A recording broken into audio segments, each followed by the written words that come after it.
What an airhead. Jeez, Mr. Takes a swing at everybody. This is not her fault. She's a very nice girl and, more importantly, a fan.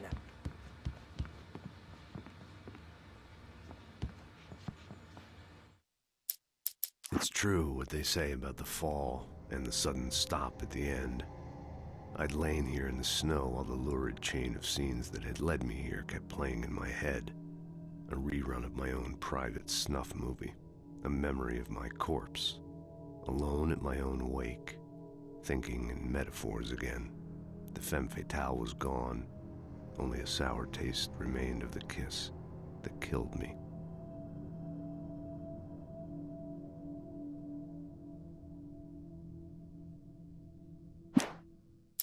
This was a late goodbye.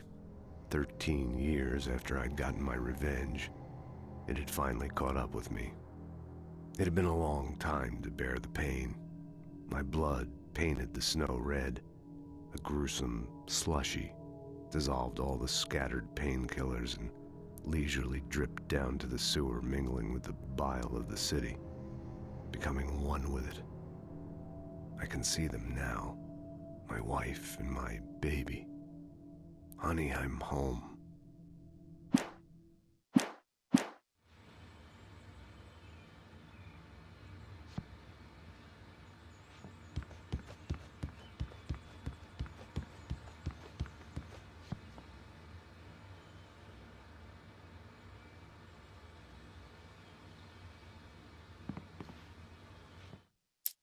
In spite of its human mask, to describe the dark presence as intelligent would have implied human qualities on something decidedly inhuman. Nonetheless, it found the one spot in the diner that was dark enough. Some light spilled into the corridor, ravaging it. But it took the pain. Horrible as it was, the writer would soon fix that. He would be coming to the one place where it still had power. The kidnapper fired his gun one last time, and the shadow vanished into the darkness it had come from. See? Nothing to it, Wake. The thought of Alice in his hands was revolting. We stood on the wooden platform of Lover's Peak, the waterfall on the mountain behind us, the lights of the radio mast blinking red in the heights above. I fought with the urge to take a swing, force myself to speak. Let's cut the act now. Where's my wife? Alice looked through the viewfinder, lining up the shot. Cauldron Lake was breathtaking. Something caught her eye. A figure standing in the shadows behind the cabin, like a thin woman in a black dress. She lowered the camera and looked again. No one there. Just a collection of bushes that looked vaguely human-shaped. She shook her head and laughed.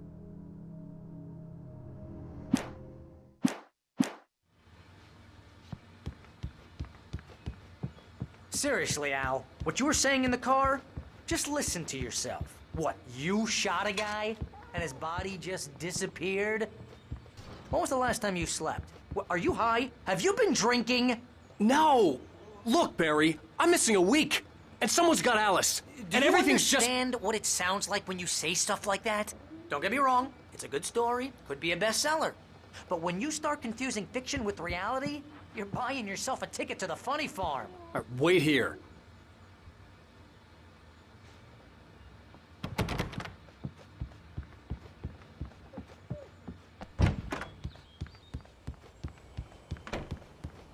Easy there, boy. I'm almost done. Hey, Rusty, right? You rent cabins. Oh, Mr. Wake. I'd shake your hand, but mine are kind of full here. Actually, I'm sorry about this. Would you mind grabbing the registration form from the desk? It's just across from Bucktooth Charlie. Okay, sure. Seriously, Al, you can't just go and meet a kidnapper. Those situations always end up in disaster. You gotta talk to the cops.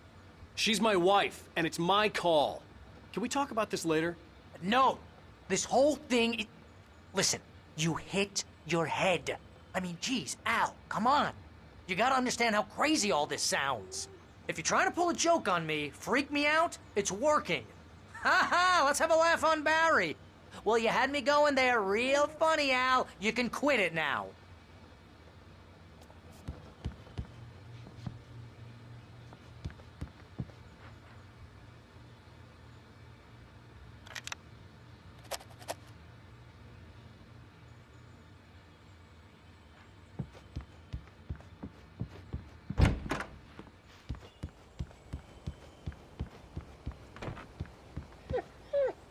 I think this is the form you wanted. And here are the keys. Okay, you're all set, Mr. Wake. Glad to have you staying here. Thanks. Can you tell me how to get to Lover's Peak? Oh, sure. It's at the end of the nature trail. Just follow the paths, you'll get to it eventually. It's an easy walk. Nice spot, too. Look, Al, you're asking me to believe that you shot a dude who went poof into thin air, a guy who was bulletproof until you pointed a flashlight at him.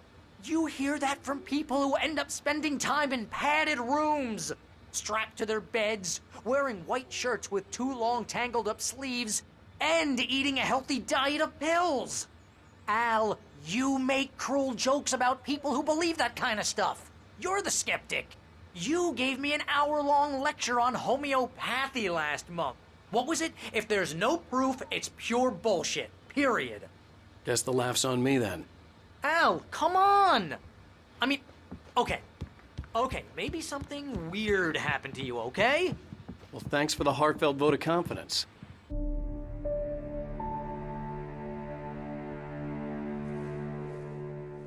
That's just crazy talk, Al. Al? Al?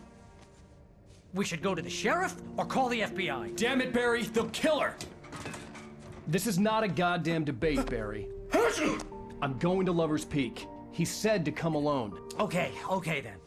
I understand. You're my best friend, and I'm worried that you're not right in the head. Tell me what to do to help, and I'll do it. You stay here, and if I'm not back by morning, call the cavalry.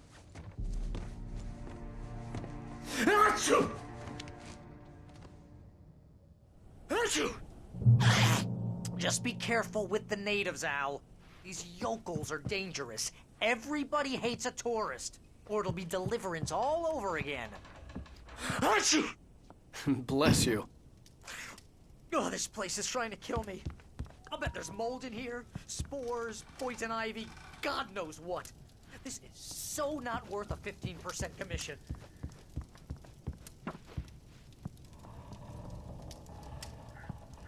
Real funny, Al.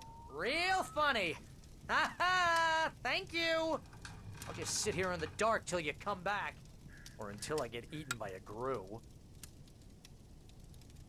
I didn't realize we were back in the 3rd grade here. Seriously, cut it out, Al. My nerves are shot.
I'll wait here, Al. I'll hold down the fort.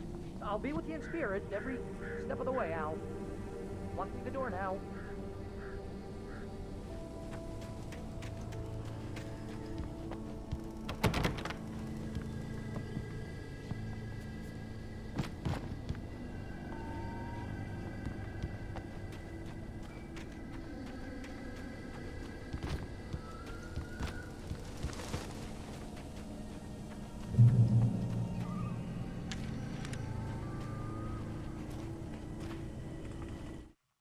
Barry had never gotten along with Alice, but he knew Alan loved her with an almost frightening intensity. And now something had happened to Alice. And here was Al armed with a gun and saying things people got put in padded cells for. It was as if his friend had experienced a massive psychotic episode and was now totally disconnected from reality. It scared the shit out of Barry.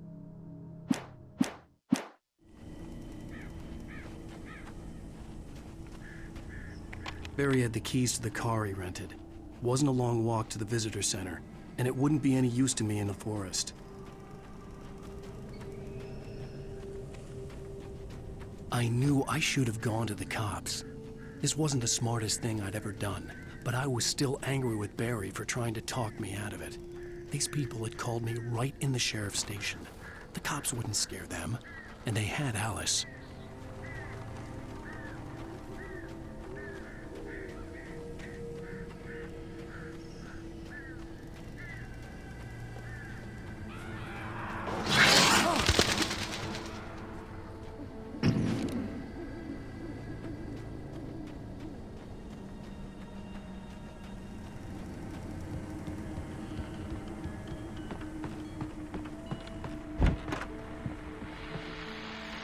Welcome back to the show, folks. As promised, our very own Dr. Nelson has just parked his rear end in the studio. Doc, what's your Deerfest plan like?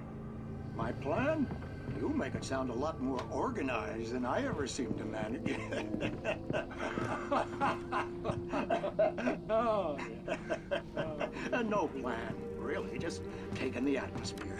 I'm getting a little too rickety to do much more than that, you know. oh, tell me about it. No sack race for us older gentlemen, huh? Yes, exactly, Mac. But I'm going to check out the parade, of course. And, one of the modest times.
Crime and punishment. The cancer and cure of civilization. But some crimes are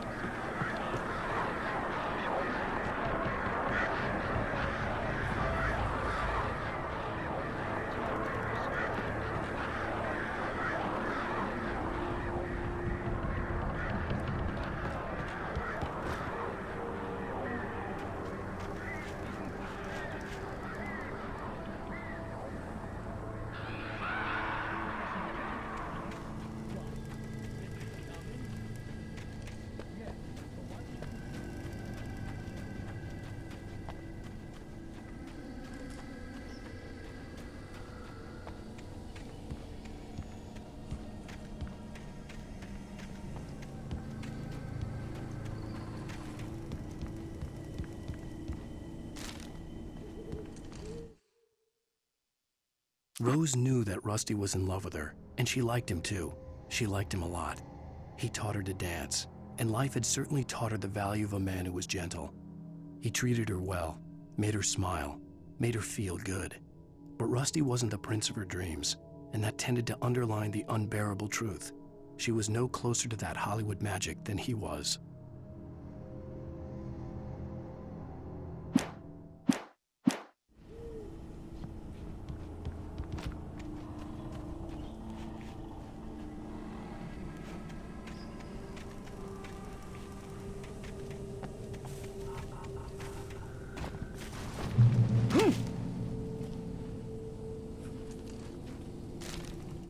The air in the visitor center was heavy with an awful smell, as if some rotten drowned thing had crawled up from its grave. Rusty kept coughing blood. My eyes were drawn to the twisted shape of his broken leg. The attack had been vicious. Max whined in his cage. Rusty's eyes were wild with fear and terror. He gasped. "Mr. Wake, it happened just the way it was on that page."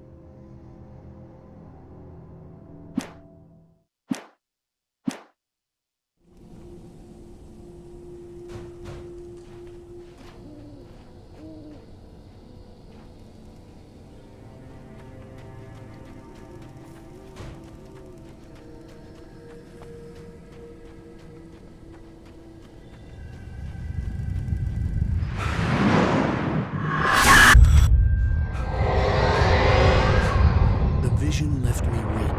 This was no head injury. Rusty, damn. Rusty, hang on! I'm coming! Please, help me!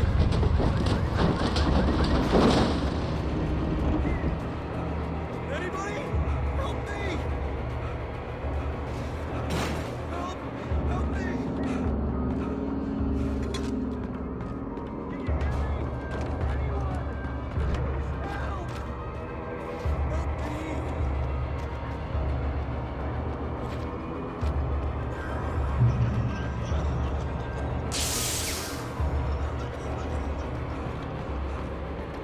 The ranger's office was locked. I'd need a key to get in.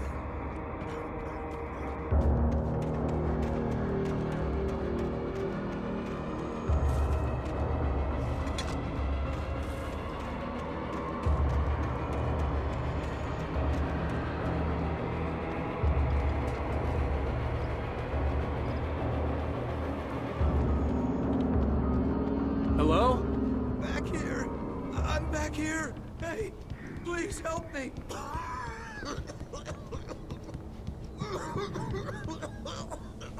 I'm here!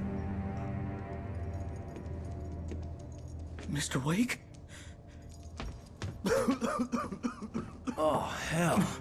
It happened just the way it was on that page. I found. Came true. It knew. So dark. It'll come back for me. You must... The lights. In the office. I have the key. Okay, Rusty. Hang on. I'll be right back. Whatever did this couldn't be far. Rusty had found a page from the manuscript. It would help me understand what had happened. Shh. Good boy.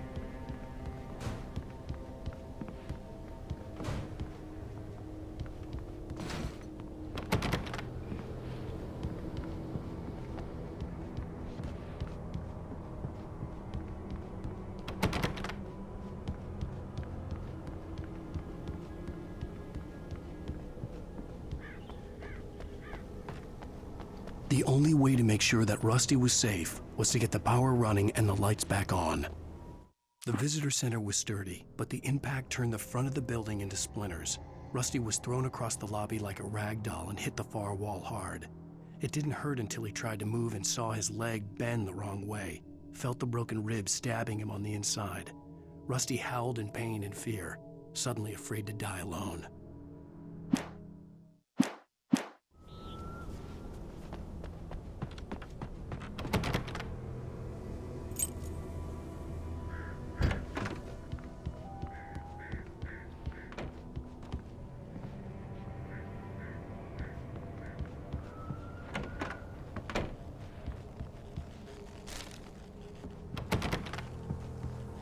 At the last instant, I changed direction and threw myself down. The axe splintered the trunk of a tree.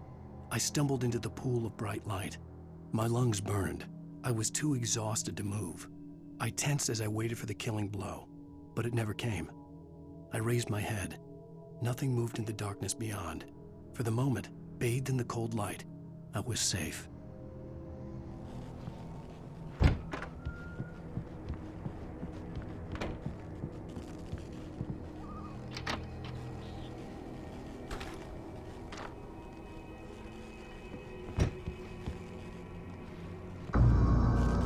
I was too late.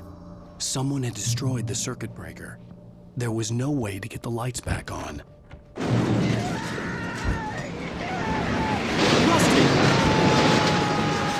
Rusty! The ground was covered with oily Take my senses.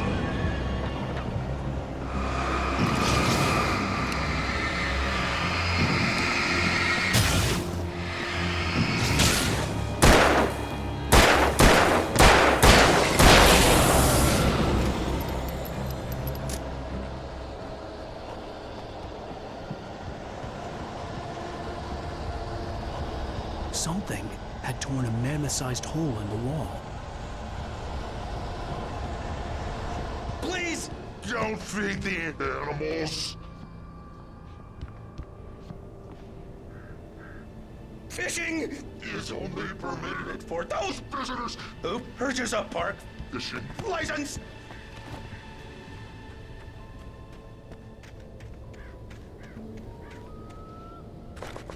Obey The park ranger's instructions. at all times. Rusty? Rusty, no! Never No road closer than 100 yards. to bears and wolves. Never approach any other wolf closer than 25 yards. pets must be leashed. At all times. Never leave your pet. And unattended. It is Against the law. to remove any Natural objects. or historical artifacts from the park. This includes even you may I go on the river. or even cemeteries.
What the hell was that? I saw it from the window. I saw something. Forget about it, Barry. It's just me going crazy. Oh, jeez. Oh, jeez. You're not crazy. I wish you were crazy, but you're not crazy. Ow, be careful. Stay in the cabin. Don't open the door for anyone. I mean it.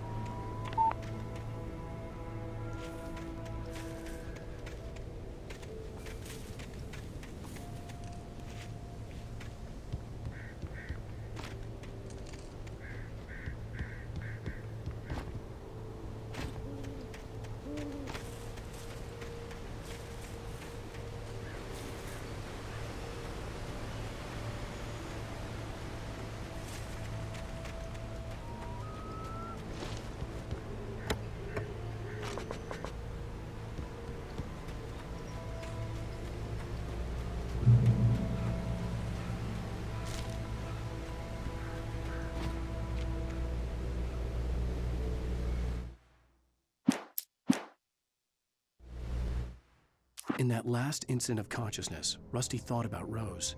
He was older than she was. Rose was barely out of her teens, but she made him feel young and forget what a train wreck his long-dead marriage had been.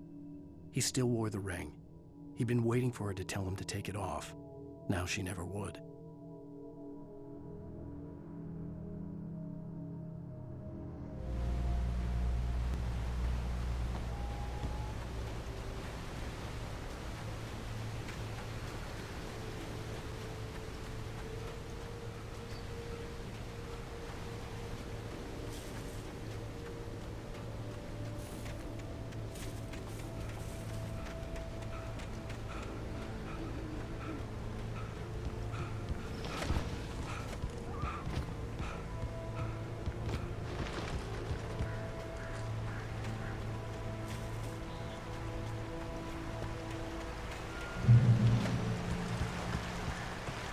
Lover's Peak was at the far end of the nature trail.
Nobody in Bright Falls seemed to know where Al was, but Rose, the waitress at the diner, had seen him.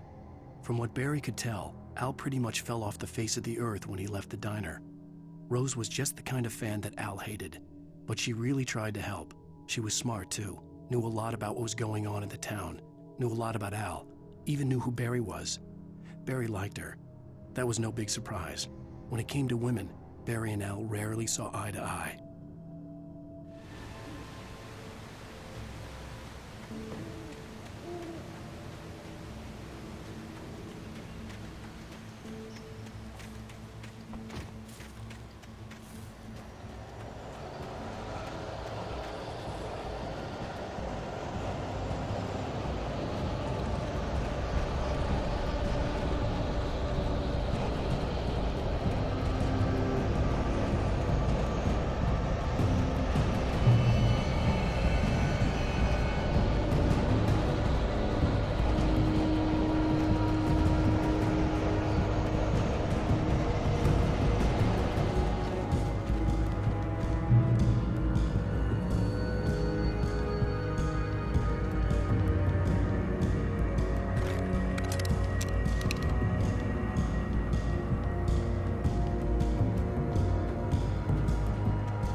I turned the corner, afraid of what the flashlight's beam might reveal. Suddenly, a roughly painted symbol of a torch glowed in the light. Behind it, hidden by a rock, sat a battered metal trunk. It was here for a reason, packed with supplies, batteries, flares, ammo, things you need to make it through the darkness of the night. Something left behind by someone who knew what I knew, and more.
Agent Nightingale didn't want to be in Bright Falls.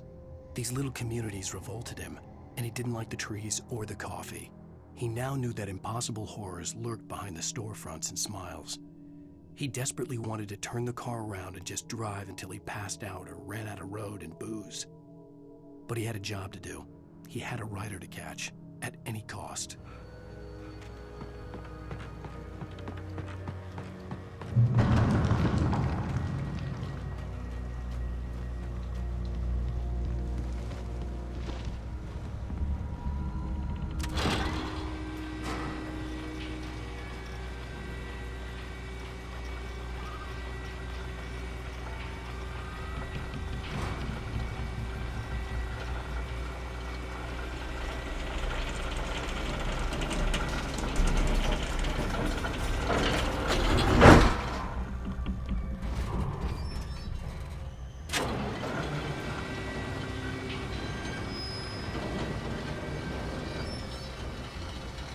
Shit.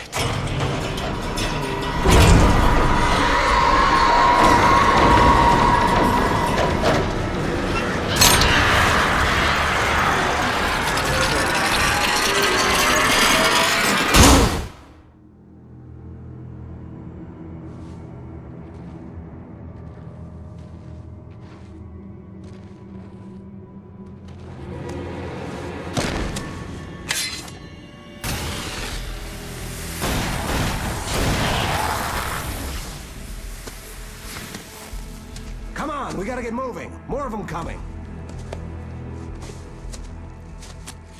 That flashlight's kid stuff. The flares will keep the bastards away.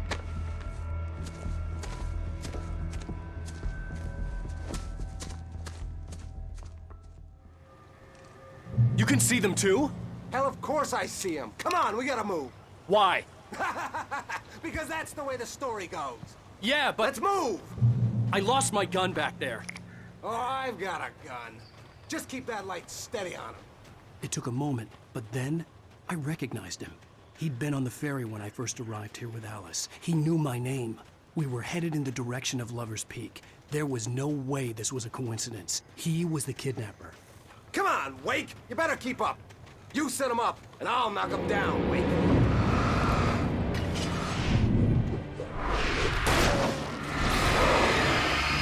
What I got for you? Ah! Monster! Fight it!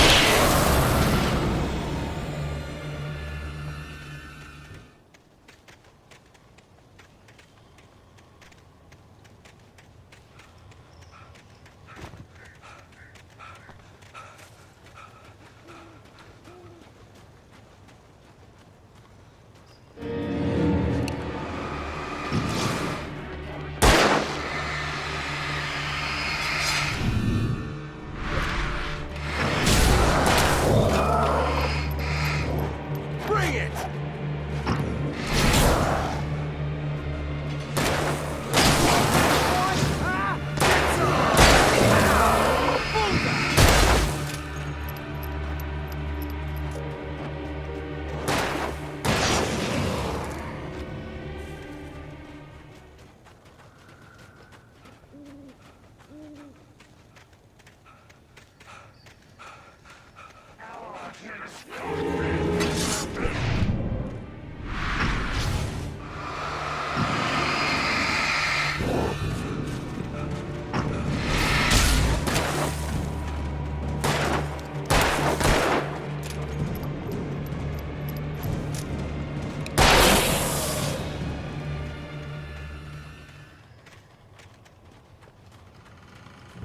Lover's Peak. Right up these stairs, Wake. Use the flares from the emergency box to hold them off while I get these boards off. Give me the gun. Yeah, no can do, Wake. Are you kidding? Give me the gun! No time for back talk. Hold them off, damn it.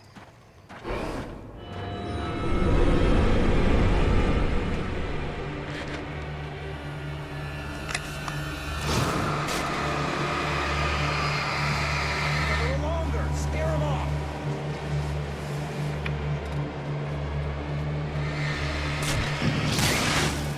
Get some light on those bastards. That'll keep them off us.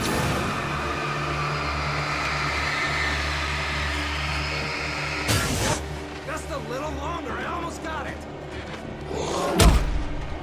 Okay, it's over. Move it or lose it.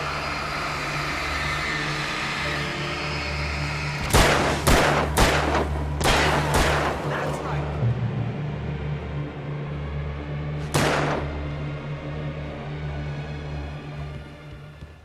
Oh, you feeling better now, Wake? All cozy and safe. Better get ready. They'll be on us soon.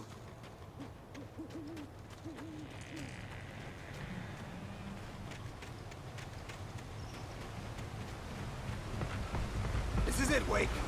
Last stand. There's more flares here. Get ready. We fight them as long as they keep coming. Give me the goddamn gun! They're coming! That's not how this goes. Get with the program, Wake.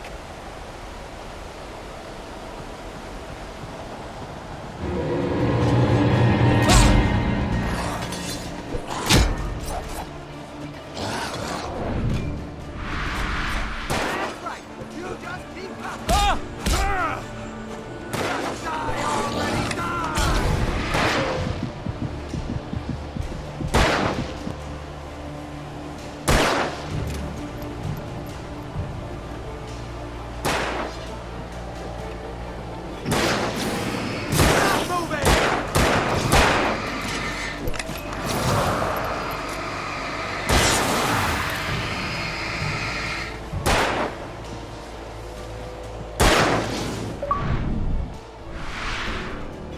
What I got for you?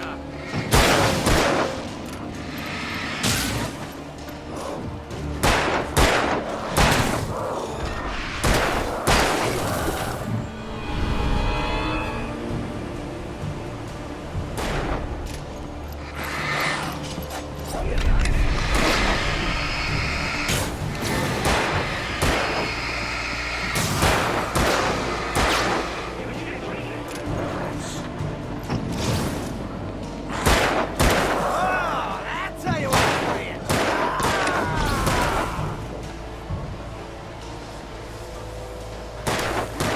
I'm filthy monster!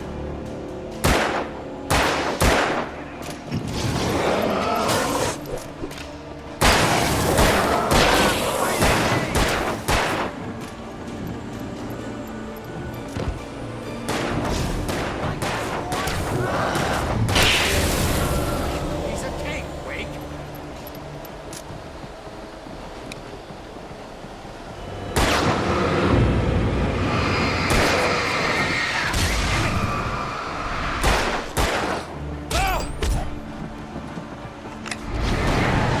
That's right.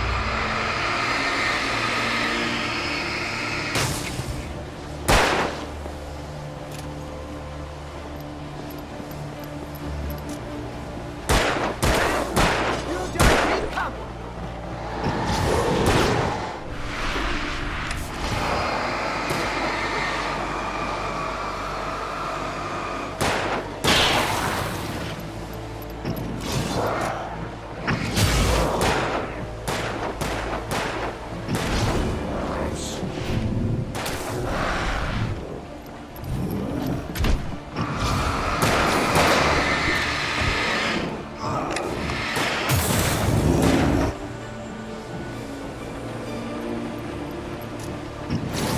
Die already, die!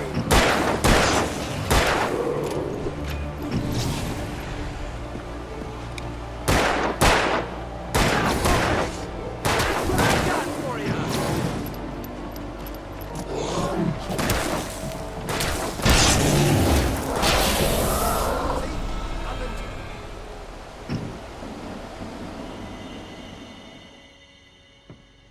Let's cut the act now. Where's my wife? I knew you were gonna say that. I read it all before. You're a hell of a writer. Congratulations. You're gonna bring about something glorious and terrible once we get you some proper editorial control. What the hell are you talking about? Where's Alice? I want the entire manuscript, or she's gonna suffer bad. You touch her and I'll...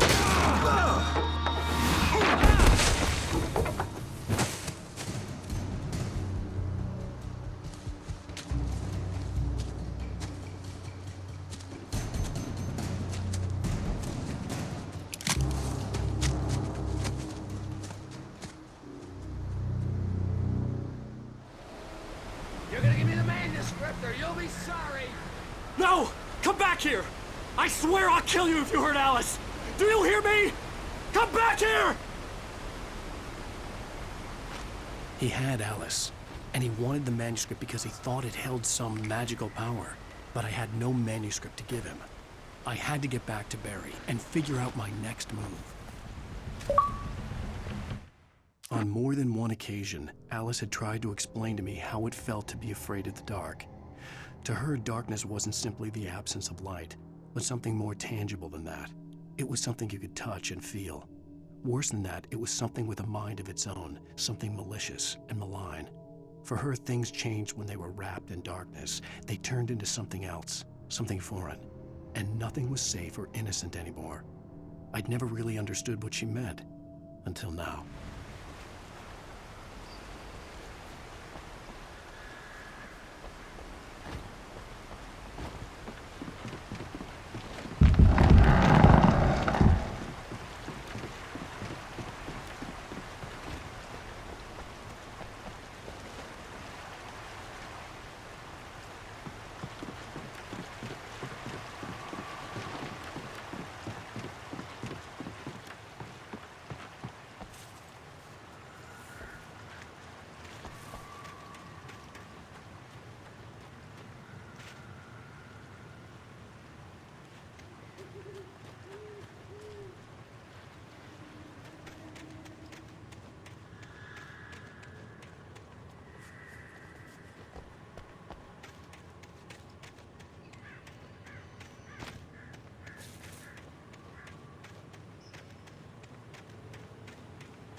night had been one desperate situation after another.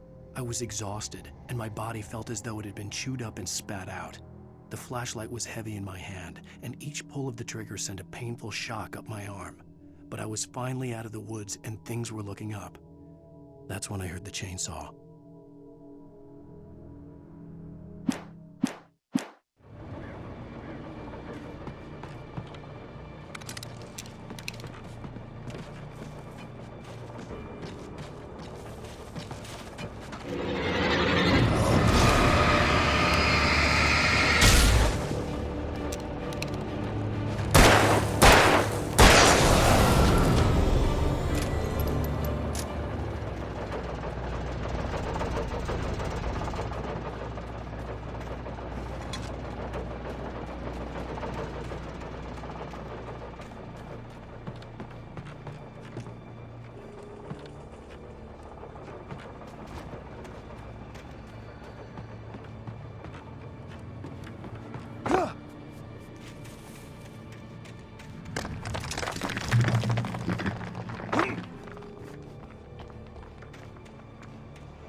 The logging site was a mess. The modular office had been pushed off the cliff. Deputy Thornton climbed up from the wreckage excited, breathing hard from the exertion. Nobody there. It's weird. Don't you think that's weird? Bored, Mulligan let out a mighty snort. Hell, it's always weird, Thornton. Just a question of sorting out what kind of weird it is this time around.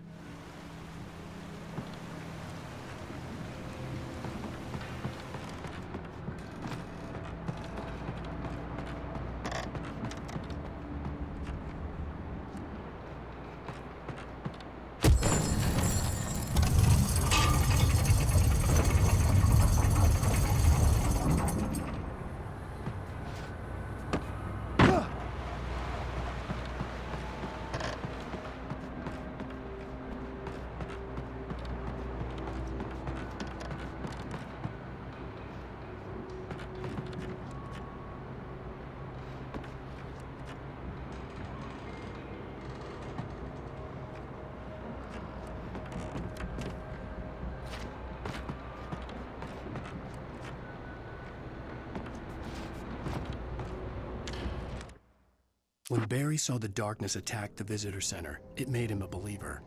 The men Al said he'd shot, they hadn't been just locals on crank. Somehow the world had changed, like the channel had been switched without warning. You think you're watching a sitcom, and you're really watching a horror show. When the birds started attacking the cabin, Barry wasn't surprised, just terrified.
Beware of Widowmakers!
Shadows stirred and the wind picked up as I ran through the forest. I felt the dark presence turning its gaze toward me. Then the moonlight was blotted out by...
Barry?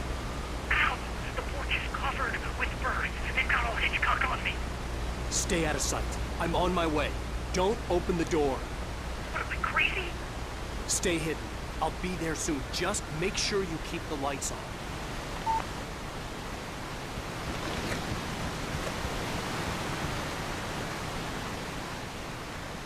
I still had to reach Barry at the cabin, but at least I was out of the woods.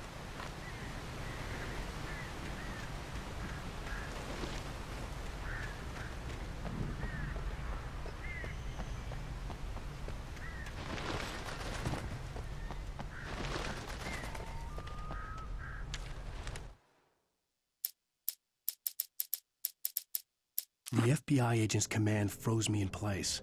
I considered surrender. It was all falling apart anyway. I could give in, let someone else deal with it, but it felt all wrong. Call it instinct, his posture, the way he held the gun. He was no friend. Shots ringing in my ears, I leaped for the hole in the fence and stumbled into the darkness beyond.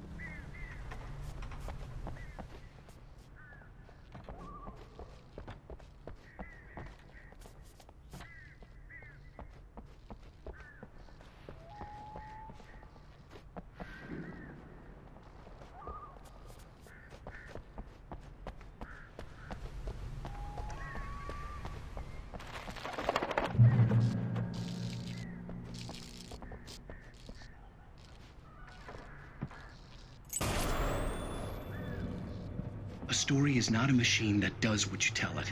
A story is a beast with a life of its own. You can create it, shape it.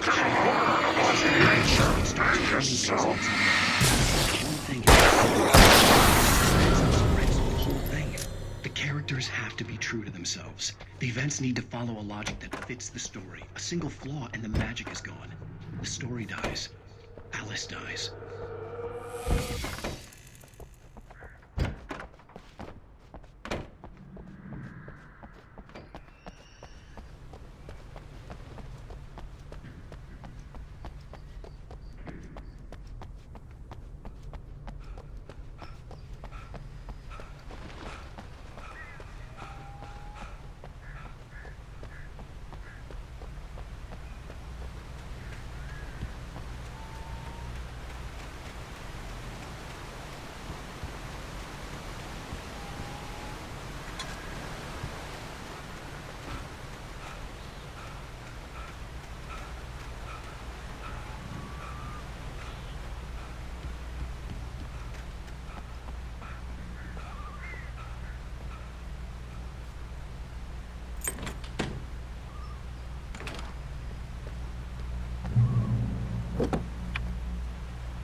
The flare gun was probably the best weapon I could imagine against the dark things I was facing.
It was the kidnapper. You son of a bitch! Where's my wife? Enough horseplay, Wake. You deliver the manuscript, and you can have your woman back. Simple as that. I don't... Listen. Listen. I'm gonna need time to finish it. I still need to write the ending. I need... a week. It's not done. I need a week. 2 days. The old Bright Falls coal mine is nearby. You can find it easy, city boy. The main building, there at noon. You bring the manuscript, you'll get your wife. If not, well, get me? Yes, I get you.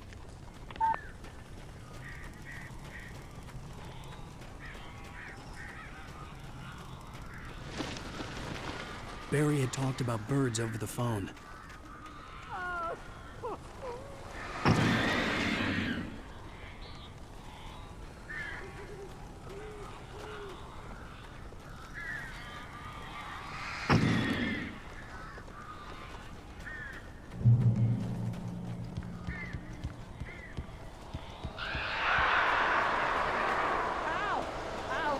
So glad you're here. A couple of them got in here before I blocked the chimney.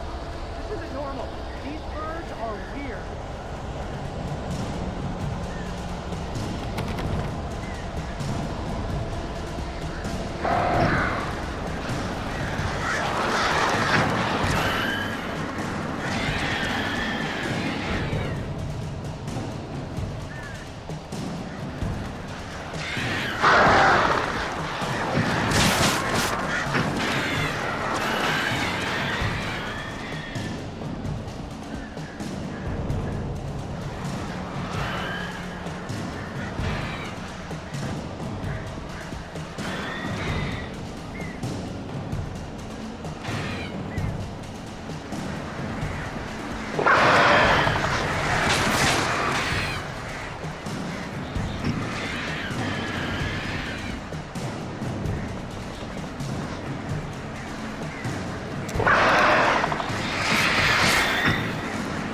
few scattered pages. I want the entire manuscript. The deadline is in 2 days. I found Mr. Wake's pages. Good girl. How the hell did she get her hands on the manuscript anyway? I don't know. She's resourceful. I told you you were too hard on her. Listen, I found out all sorts of interesting stuff while I was digging around. Yeah. Mr. Wake, it's Sheriff Breaker. We have an FBI agent here, Agent Nightingale. FBI? He's anxious to see you. You'd better come to the station. Okay, I'll be right over, Sheriff. Let's make this quick, huh? Help you folks? Name's Randolph. I'm the manager. We're looking for Rose. Works as a waitress down at the diner. Rose, sure. Nice girl. Who wants to know? I'm Alan Wake. The writer, huh? I heard on the radio you were visiting. Well, I'll show you her trailer. That Rose, she's a nice girl. Always pays her rent on time. As I was saying, Al, I found all sorts of weird stuff from the local newspaper's archives. This place is crazy. Disappearances, mysterious deaths, urban legends come true, and get this, most of this stuff takes place around Cauldron Lake. Well, you ain't wrong, mister. The Indians thought the lake was a doorway to the underworld. I'm the God-fearing type myself. I don't hold with that sort of thing. Yeah, okay. Anyway, there was an island there owned by a guy called Thomas Zane. Now, some of the articles I found about him make him out to be a famous writer, but I ran a bunch of searches, couldn't find a single thing he wrote. Zane was heavily into diving, so much so that the place came to be called Diver's Isle. But the volcano under the lake erupted in 1970, and Zane went down with the island.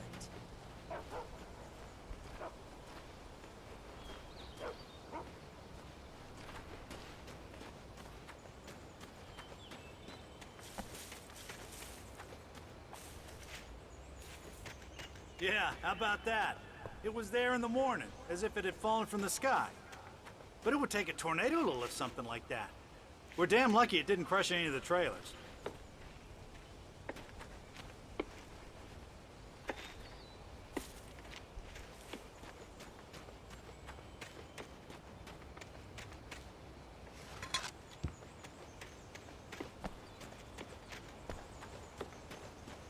Come on, mister. I'll take you to Rose's trailer.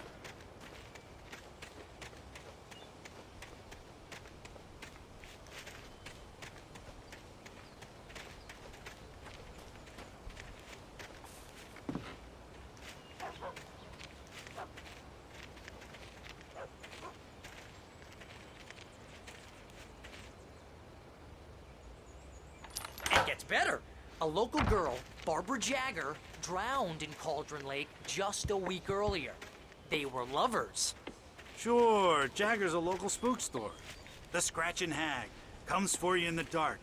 Childish stuff like that. Anyway, Al, I'm just getting to the best part. All of the articles about this stuff were written by Cynthia Weaver. I asked around, and she's that crazy bag lady you met. What, the lamp lady? She can be a little loopy, but she's not homeless or anything. Yeah, anyway, she knew both Jagger and Zane before they both died, and she had some kind of a breakdown.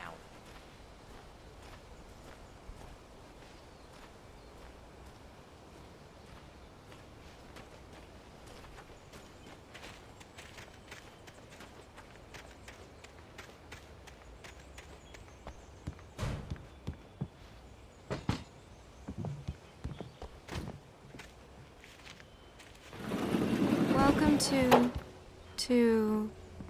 Oh dear. Mr. Wake. I'm so glad you're here. Rose, you have my manuscript? Oh. Oh yes. Yes. Please, come in. Hey, this is really good. Rose, Yes, my manuscript. I really need it. I understand. I know what you need. A muse to inspire you. Oh, for Barry? She doesn't have anything. Yeah, hey, Al? Al, what's... Oh... Barry! What? What?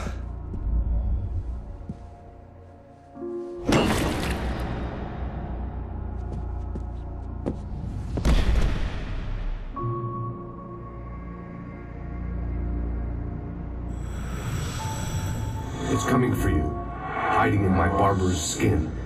I'm too weak to stop it. You must turn the lights on. I promised I'd come visit you and your lovely wife. You must finish what you started. I insist. You must turn the lights on.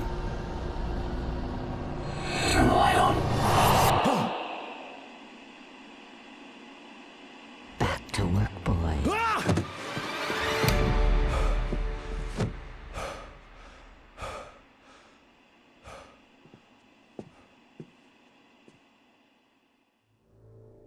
I felt nauseous, hungover. Only anger kept me going.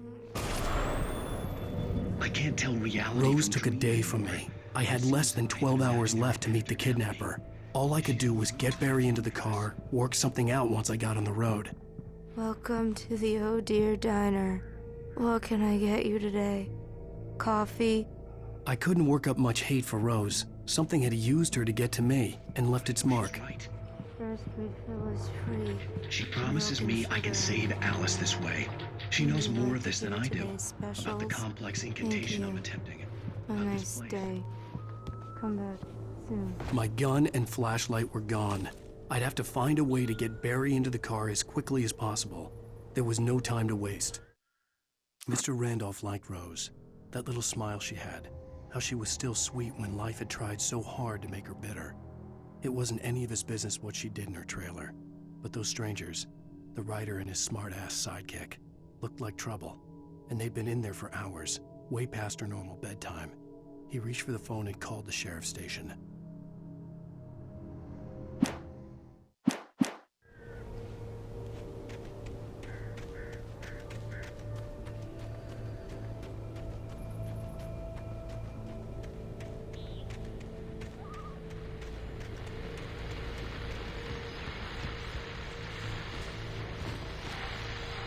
I just stepped outside to catch a breath of fresh air. Let me tell you, the weather's getting heavy. Nights like this make me especially glad I'm here talking to you and not home in bed.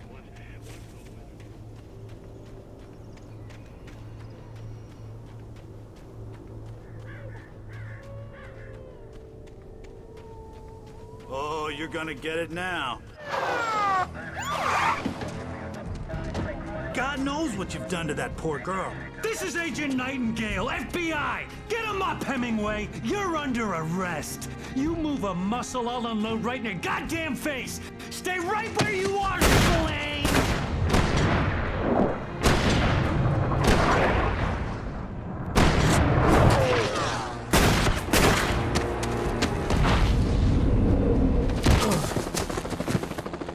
What are?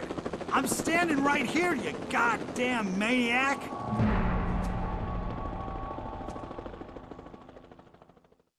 I hated to leave Barry behind, but there was no way I'd miss my appointment with the kidnapper.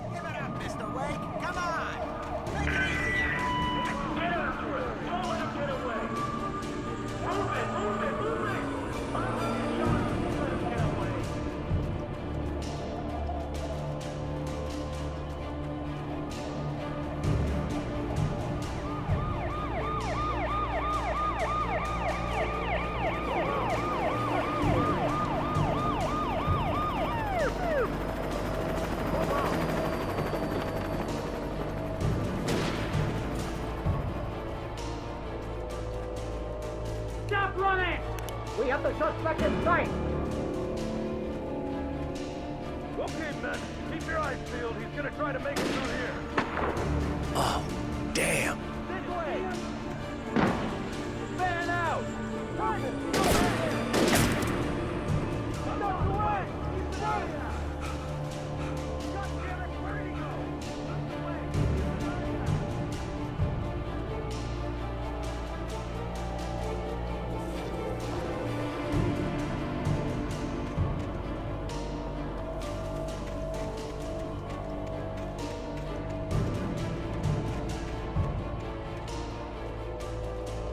He's gone! Come on, guys! We need to head him off!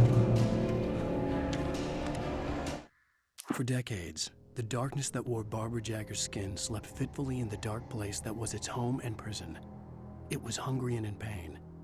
It dreamed of its nights of glory when the poet's writing had called it from the depths and given it a brief, terrible taste of power and freedom.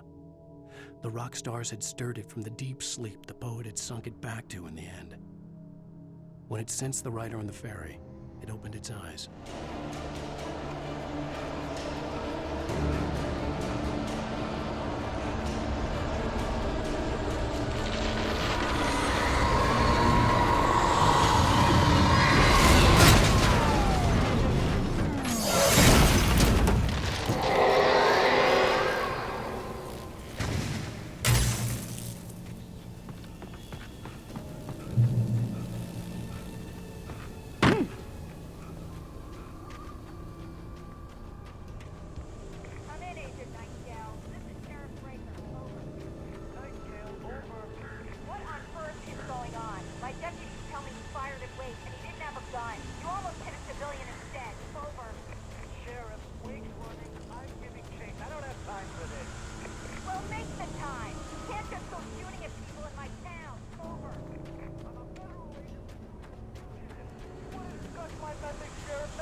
Search the area.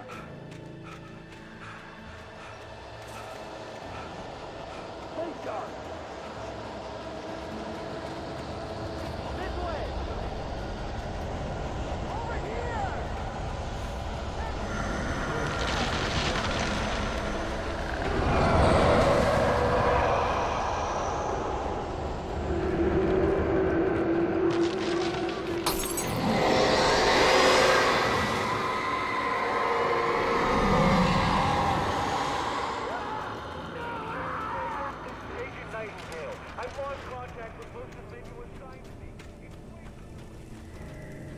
This horror was everywhere I went, circling me.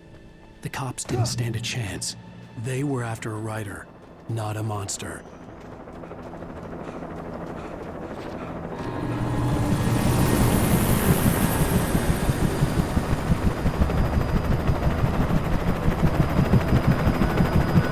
You on the ground. Hold it right there. There's nowhere to run.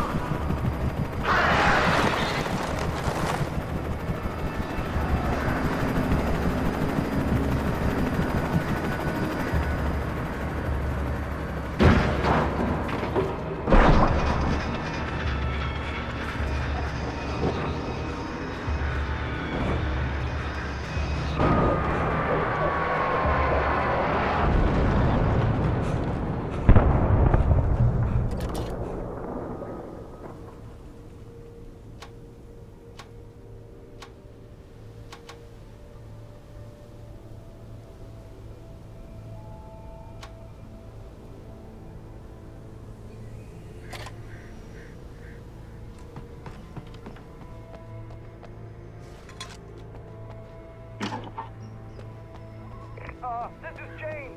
Mulligan, Thornton, come in. Over. Thornton here.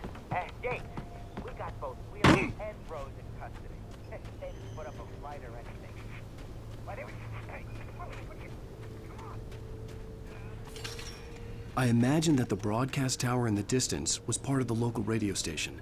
Maine seemed like a decent guy. Perhaps he could give me directions to the coal mine.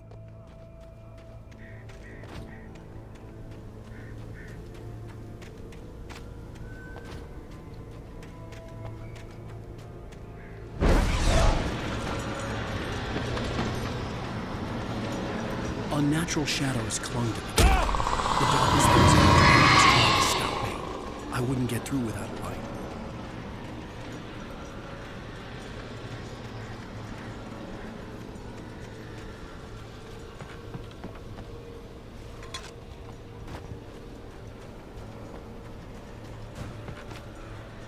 There was no power to the searchlight.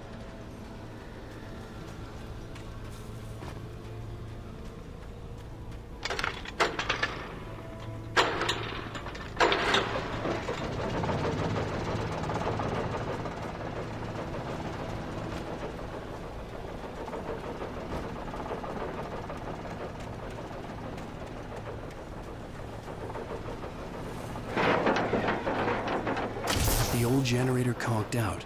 I'd have to see if I could fix it and try again.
It took me a moment to recognize the flashbang grenades.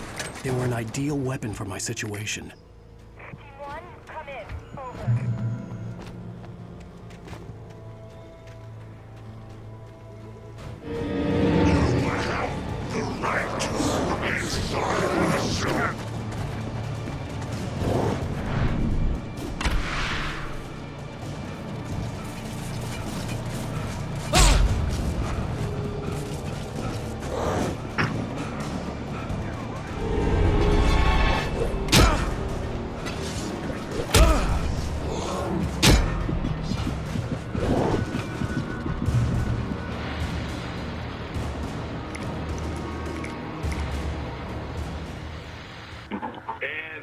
Call.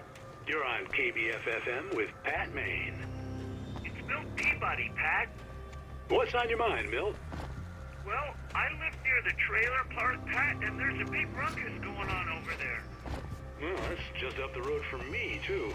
What's going on, do you know? I don't know, but there's a bunch of...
Touched by the dark presence, Rose was lost in a dreamland where everything was drawn in black and gray crayons. The old lady had promised her that all her wishes would come true. She would be Alan Wake's muse. She was smiling so hard it hurt her face. She crushed a bottle full of sleeping pills into the coffee. Deep down inside, she was screaming in terror.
I hoped Maine could lend me a car to get to the coal mine.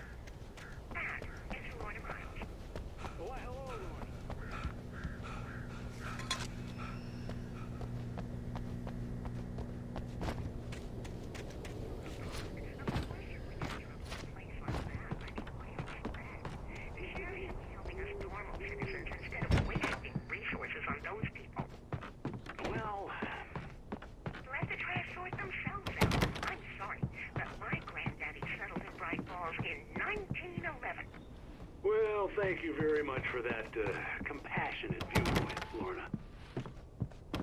Oh, here's a little surprise.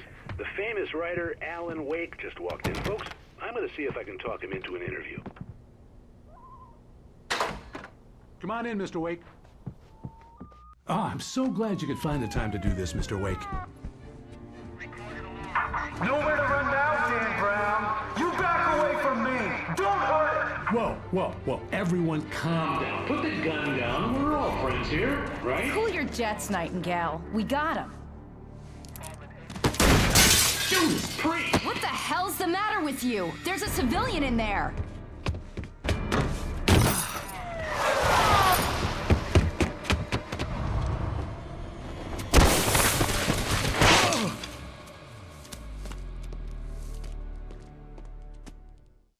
I'll get you yet, even if it kills me. You hear me? You hear me, H.P. Lovecraft? I had fallen off so many cliffs it was ridiculous. That's what you get for naming a book The Sudden Stop. It was probably good I hadn't had the chance to tell Maine where I was going. I'd have to lose the cops and find my own way to the mine. Nightingale stared through the broken studio window into the dark woods. He turned around, started to walk out, but Maine grabbed his arm. "Young man, you almost shot me. You don't shoot off rounds at people like that. What's the matter with you?" Nightingale shook his arm free, marched out. His cheeks burned with rage and humiliation.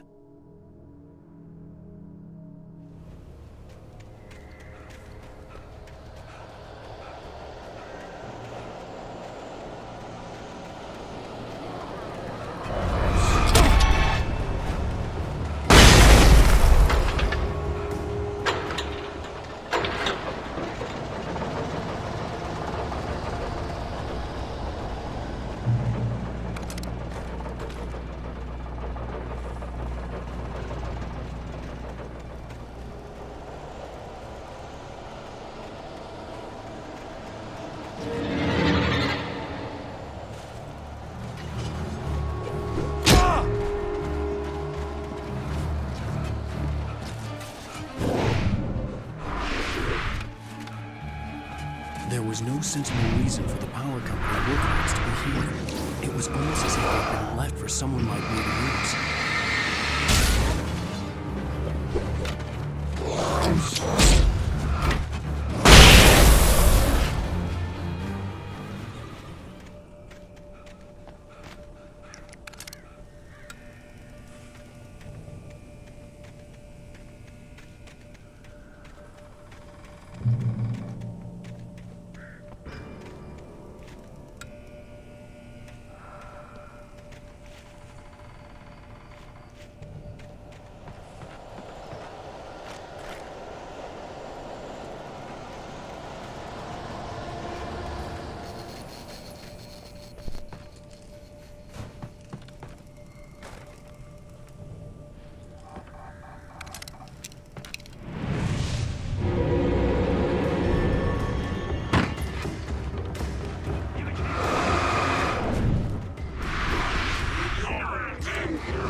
Sarah trusted her gut, and her gut said Agent Nightingale was an asshole. He felt wrong, and it wasn't just the smell of stale booze. It was in the way he flashed his badge, pulled rank, the look in his eyes when he wanted answers. Where was Alan Wake? What was this about an accident? Where was his wife? And most importantly, why did she let Wake go? He wouldn't answer her questions. Federal business was all he'd say.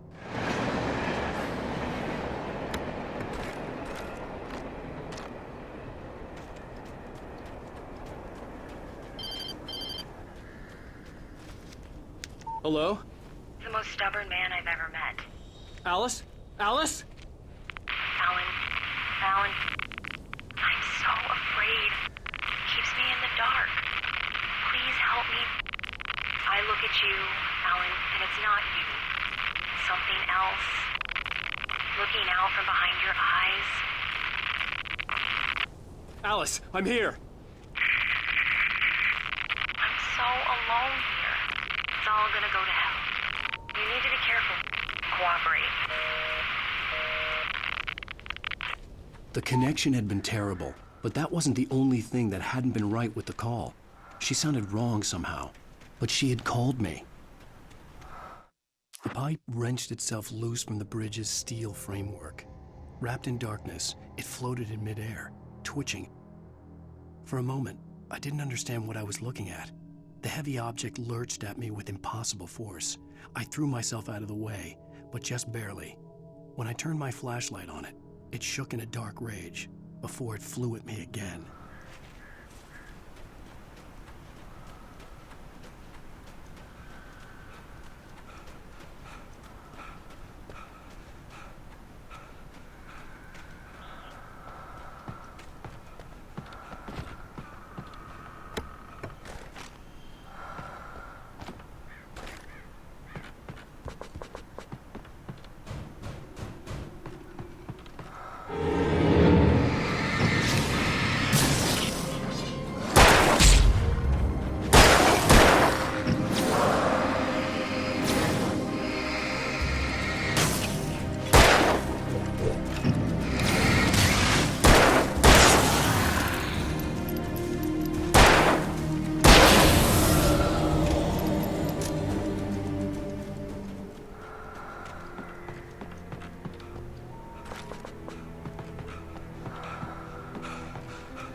I could see a railway bridge up ahead, and a warehouse of some sort on the opposite shore.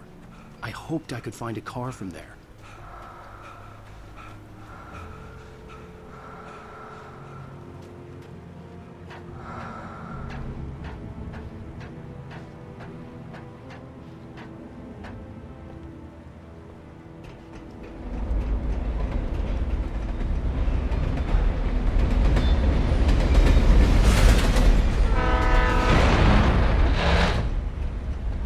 The darkness that was pursuing me was growing stronger, and it was taking every day its breath.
slammed the door shut right in his smug face. He pleaded for me to open the door. True to form, the asshole actually thought I would obey. I had no sympathy left, no guilt either, not for him. I took a moment to savor the scream. I bet I had a smile on my face. It was all that I had time for. The dark presence was inside the lodge with me. As a teenager, just starting to get interested in writing, Stephen King had been a source of inspiration to me. I thought about all the inanimate objects that had come to life in his books. No one is safe in a good horror story, certainly not the protagonist. That's what makes them fun. This was anything but. The darkness could possess anything, and it was getting closer.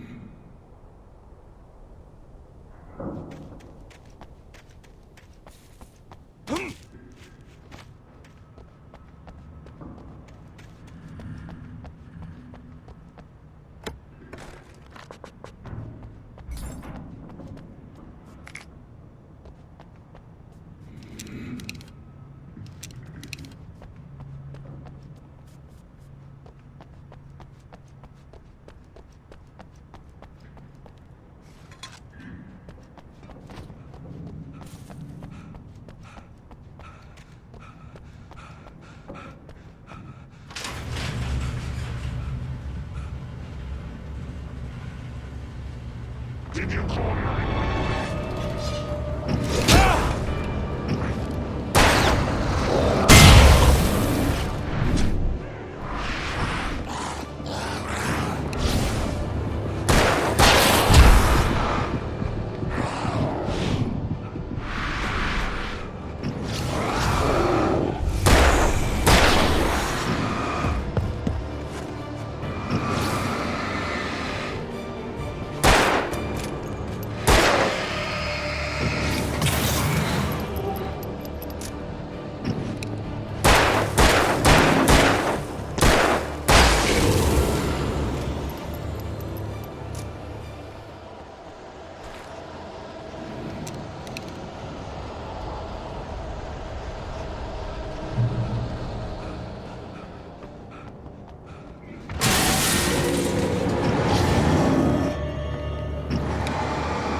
Take the facts of our existence for granted.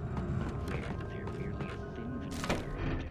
The darkness surged towards me, sucking everything loose from the ground into its depths, tugging at my clothes. I saw the flare the kidnapper had dropped and threw myself towards it just as I felt my feet leave the ground. The darkness embraced me with the force of a tornado. Somehow I managed to light the flare. The darkness roared and cast me away. I fell toward the dark waters of the lake far below. Self-delusion, covering the vast cosmos of...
never been this glad to see the sunrise. I had a couple of hours to get to the coal mine.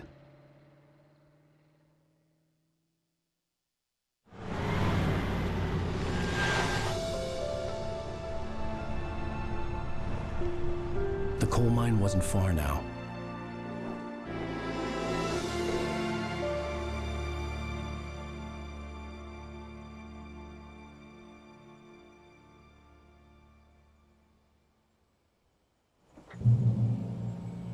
Today, I would meet the kidnapper, and he would give me Alice. I wouldn't give him any other choice.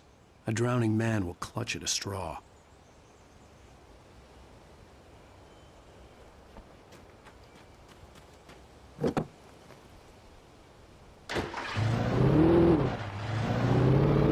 Little by little, without realizing it, I'd come to believe that the story in the manuscript was coming true. The current of its narrative had taken me deeper and deeper into dark waters. Alice had been taken from me. Barry was probably in jail. I was a fugitive from the FBI. The whole world taken over by the Dark Presence was trying to destroy me. It all felt real, but it matched a textbook case of insanity.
This is Pat Maine, and you're listening to KBF-FM. Folks, I want to apologize for kind of abandoning you to that looping music track last night, but I was detained. You see, I encountered a big shot G-man with an itchy trigger finger who could use a lesson.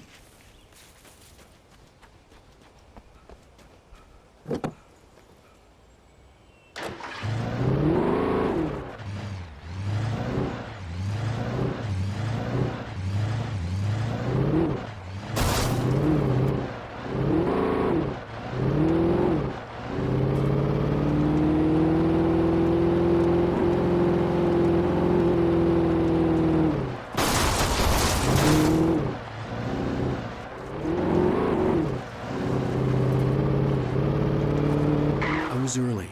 I was supposed to meet the kidnapper at noon in the main building. The coal mine was quiet. It was a museum now.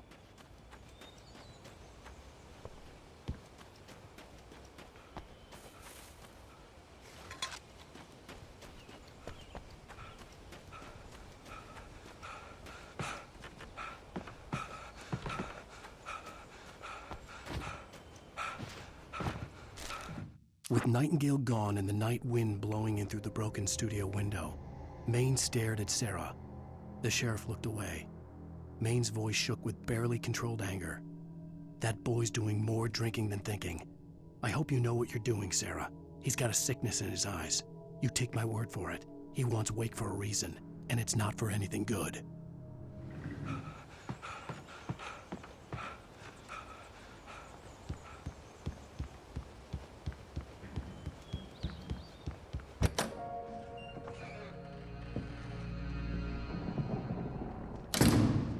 I didn't want to go outside. Cops had to be looking for me. The noon sun turned the place into a sauna. The day dragged on. Different scenarios ran through my mind, ways of how I'd torture the kidnapper to get Alice back, or the different horrible things he could have done to her. I imagined her dead. I had no way of knowing she was still alive. It was killing me. I was running on blind hope. It was all a waste of time. The bastard never showed up.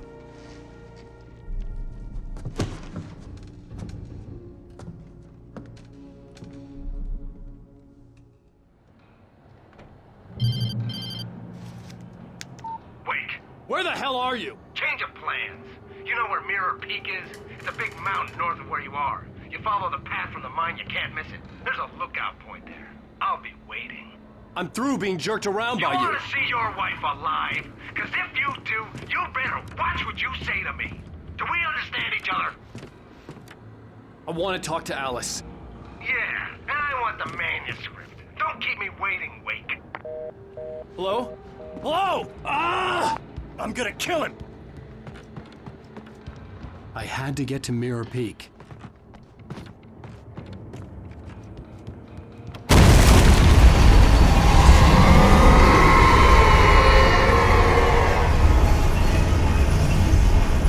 It was close, maybe closer than ever before.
When Thomas Zane fell for Barbara Jagger, it happened fast.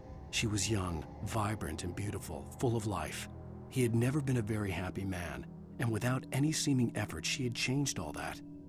Zane felt good for the first time in his life.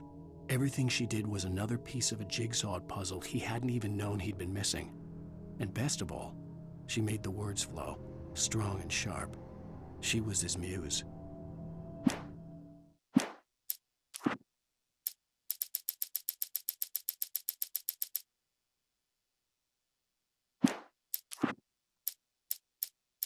I heard them before I saw them, swooping down from the sky and screeching as they came. I spun around just as the cloud was upon me. For an instant, I stared into 100 dead eyes, black pearls glittering in the darkness. I raised the flashlight and the swarm exploded like fireworks. Feathers burned, turned into ash. I couldn't hear my scream above theirs.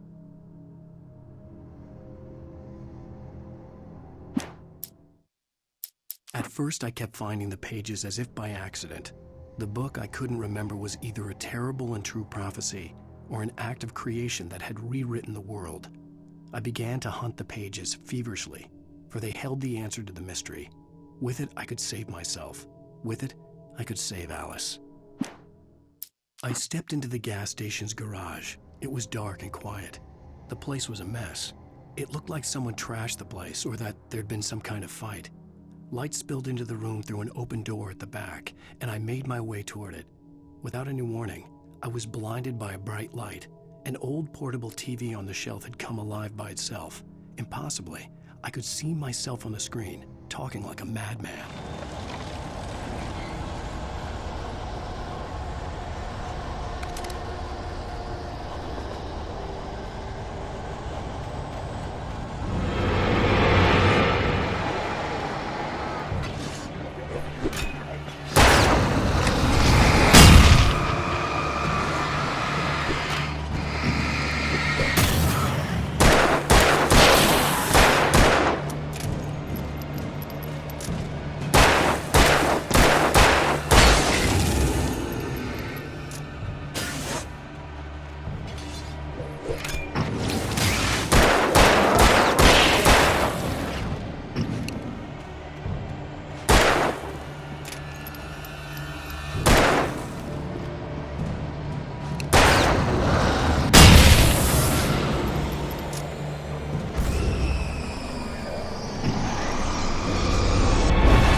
The only way to reach the hillside ahead was to go through the building. I had to find a way to avoid electrocution.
Some of the taken retained echoes of their former selves, but these were just the nerve twitches of a dead thing.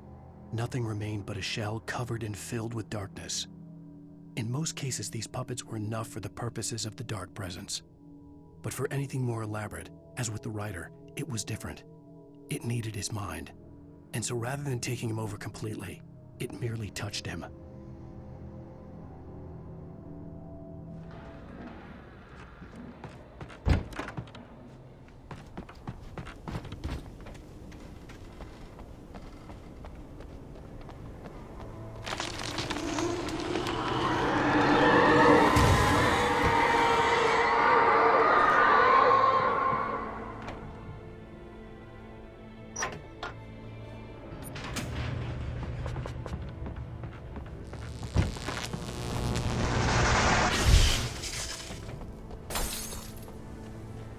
There was no way the flashbang grenades were standard power company equipment.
I stared through the bars of the jail cell.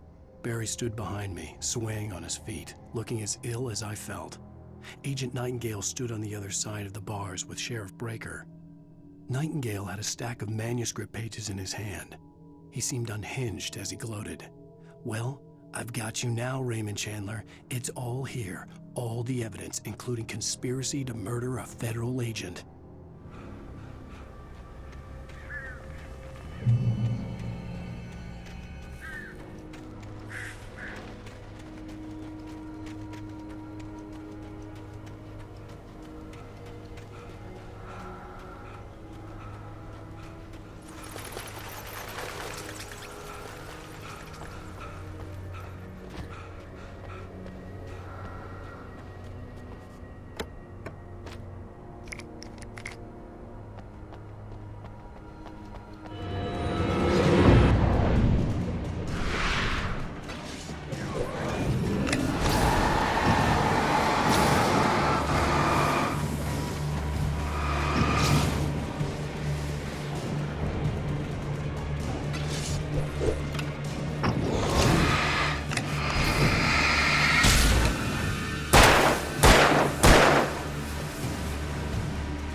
I had no real plan.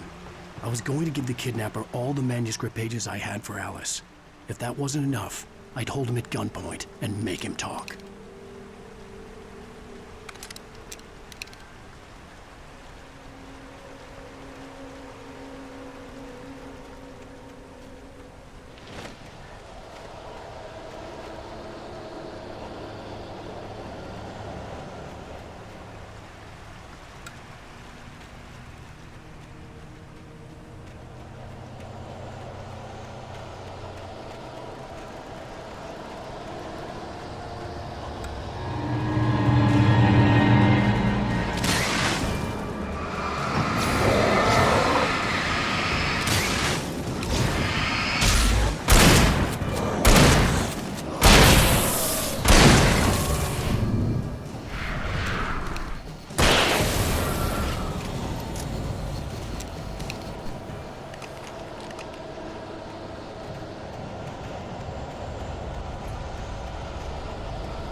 I had no real plan.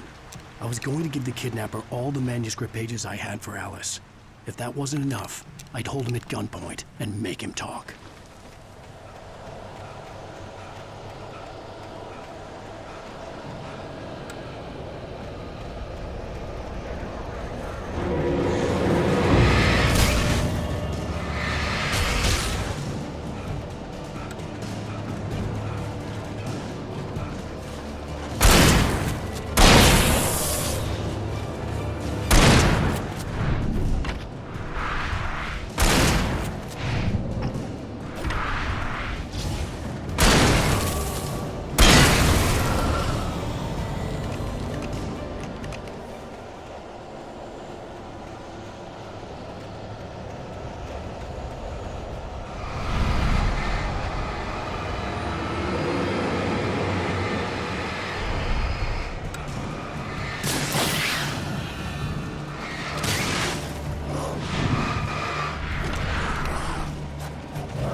The dark presence was moving ahead of me in the same direction I was going. A cold feeling settled itself in the pit of my stomach. Was it going for Alice? The graveyard shift may cause cancer.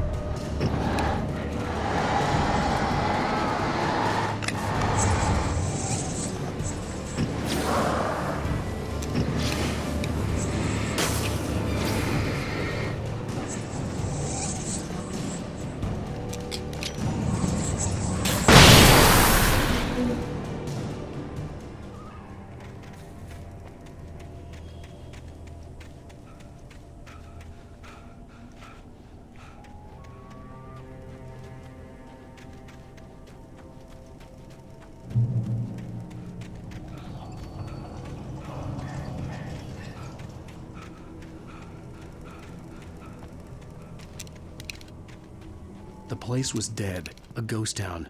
Had been for decades, maybe a century.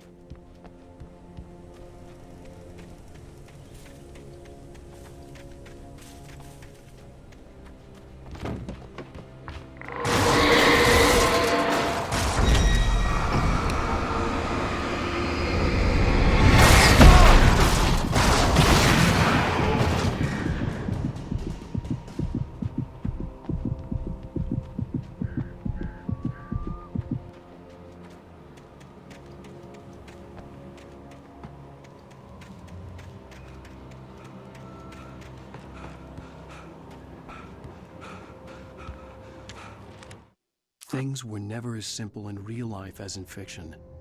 I had lost count of the times I had wished there'd be a clear reason for my writer's block. Something to fight, something to lash out on. There wasn't. I was filled with doubt. I was nothing like the hero in my books. Alex Casey had gone through his life with single-minded determination, never wavering from his goal. Even now, I was angry at myself, angry at Alice, angry at Barry. I was fumbling and I had no plan.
Outside of writing is a struggle. I feel ill. I managed to make my way downstairs.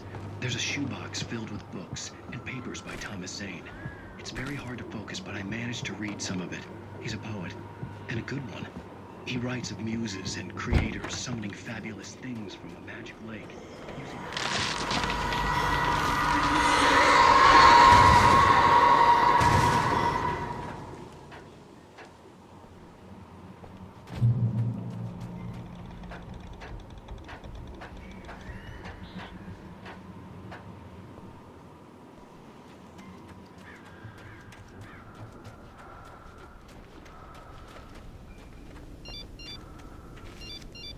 The kidnapper had sent me a text. The message was full of spelling errors and insults. It was telling me to hurry up.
Birds.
Without warning, the headache stabbed at my brain.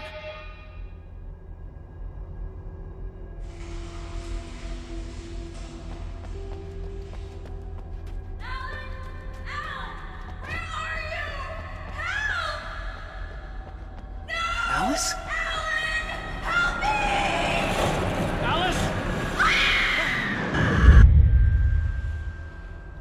I'm losing it. I gotta get out of here.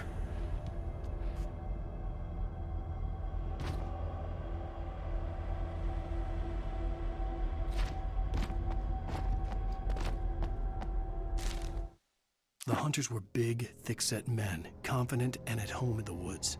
They were feeling good, running on beer, ghost stories, and camaraderie late into the night. It did them no good, as they were taken by the dark presence, sucked deep into a darkness far worse than any ghost story they ever told or heard.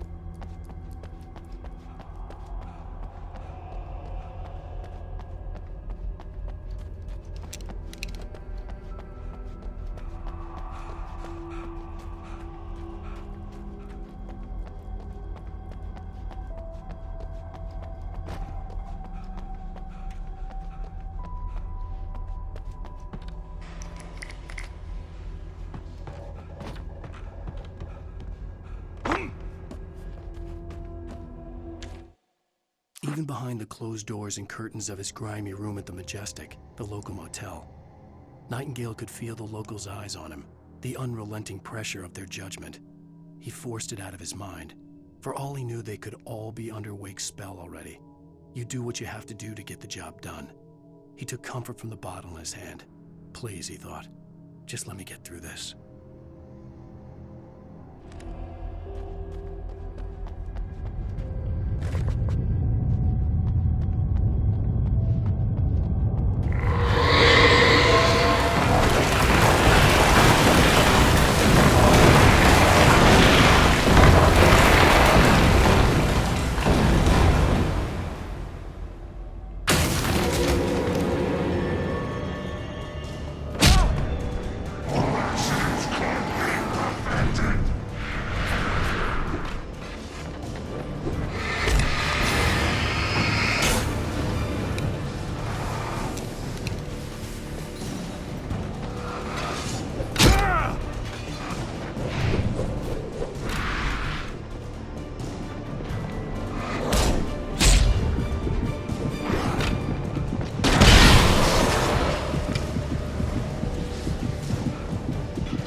I'd have to make my way up this mine shaft in order to go on.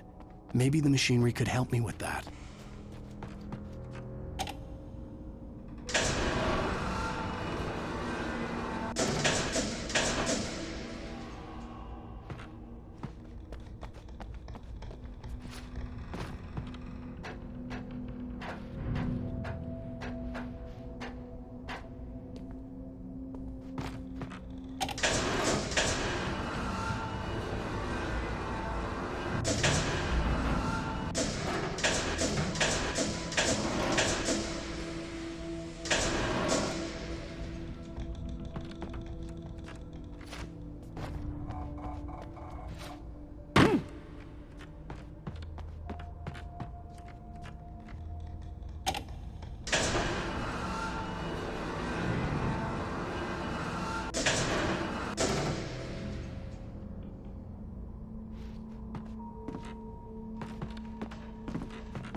Maud had checked all of Stucky's rental cabins.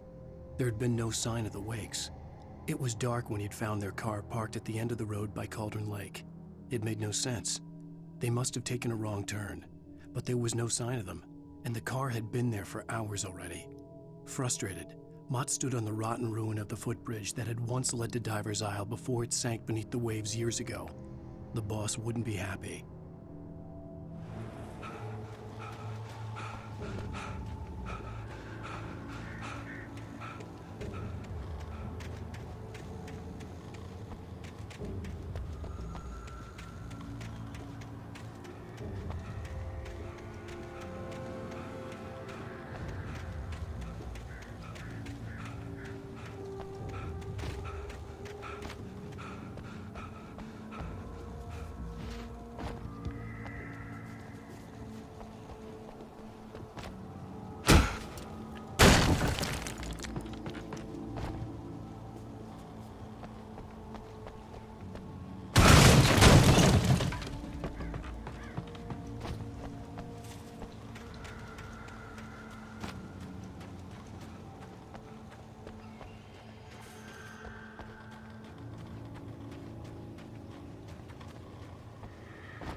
I could see Cauldron Lake. I thought I could make out the spot where the island and the cabin had been.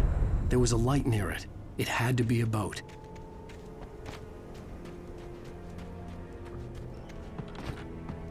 I was close now. I had to get there fast. I dreaded what I would find.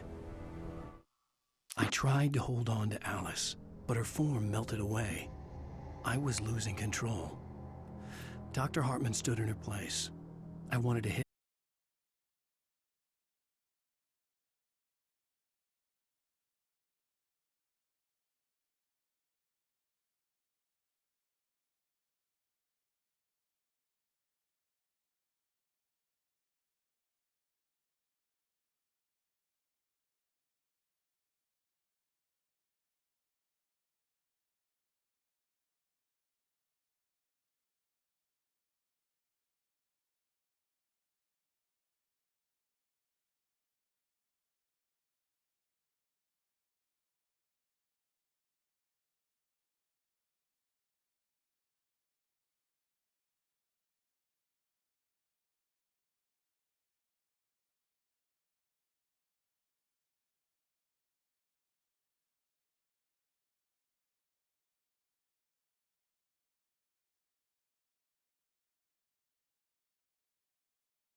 I was told that Alice had been kidnapped, but that was a lie.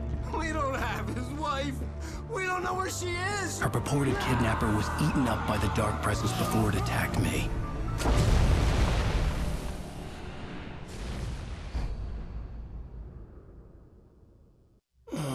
Alan, shh, baby.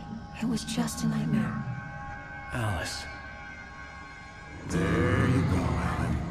Hartman, I fell. I had to give you a sedative. Don't fight it. You went through another rough period. What? Right now, it's very important that you stay calm. We don't want you to have another episode. You're a patient at my clinic. Have been for a while now. The shock of your wife's death triggered a mental illness. No, you're lying. You're suffering from various symptoms of undifferentiated schizophrenia. Bastard. It's okay, Alan. Just let go.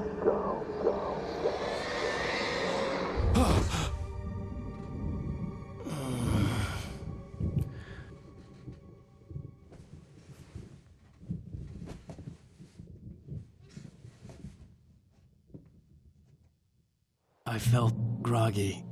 Whatever Hartman had bumped in me was making me numb. I felt like this was happening to someone else. Someone I was watching on television. I couldn't think. Couldn't focus. There were only empty sheets of paper here. No manuscript pages. The door was locked. I was a prisoner here.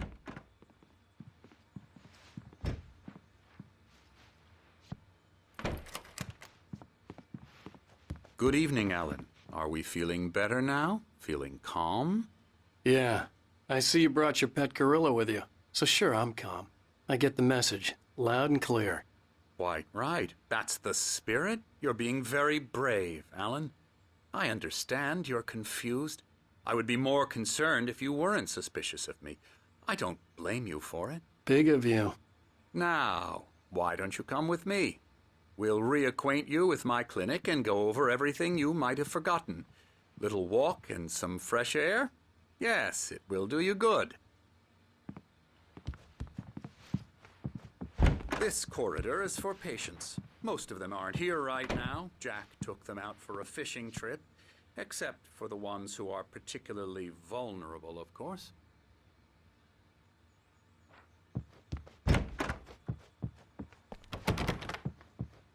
I encourage creativity as a part of the recovery process here at Cauldron Lake Lodge. I specialize in treating artists. I bet you do. Splendid, Alan. I honestly believe we can get this thing under control if we work together. This way, Alan.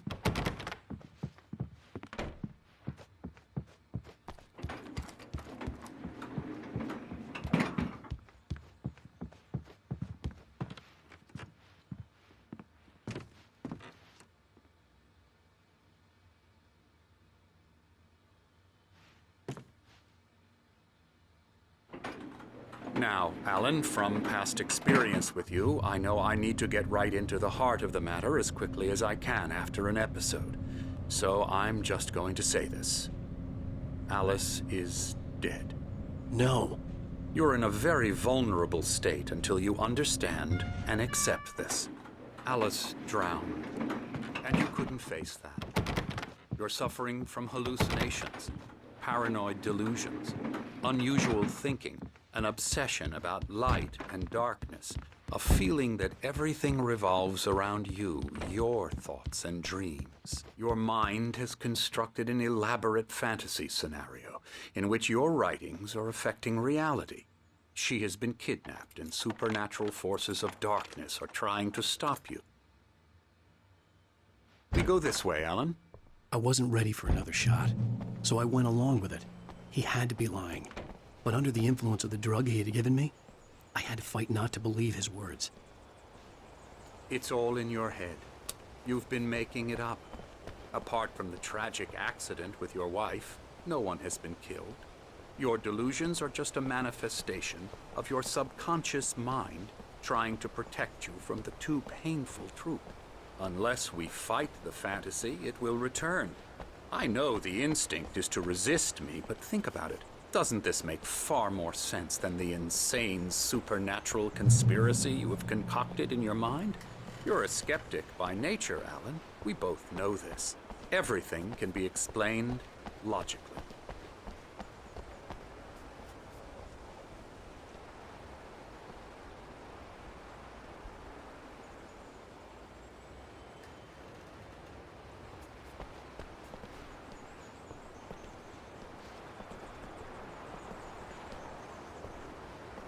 I never get tired of this view. Very inspiring, isn't it? Cauldron Lake spread below us. I could see Mirror Peak on the other side of the lake. I thought I could make out the spot where Diver's Isle had been when I arrived with Alice. Now there was nothing but waves. It seems there's a storm coming. Funny, I don't recall there being a mention of that in the weather forecast. Well, no matter. This way. Follow me. Alan, what I'm telling you is good news. Right now, we're in control. Every time you have a relapse, it gets more and more difficult to resurface from the dark depths of your imagination. Not surprising, considering your profession. Imagination is what you work with. After all your nightmares, this should come as an immense relief to you. If it doesn't, why is that? Because I'm lying? Or because you don't want to admit that you're not well? It's very natural for you to think of me as your enemy. It's part of the illness. I let him talk. Hartman obviously loved his own voice. His words echoed madly inside my head. But I can't dug my do it nails by into the myself. palms of my hands to stay You focused. need to work with me. Once you accept that, we can begin the journey towards your recovery. Come along. Let's go inside.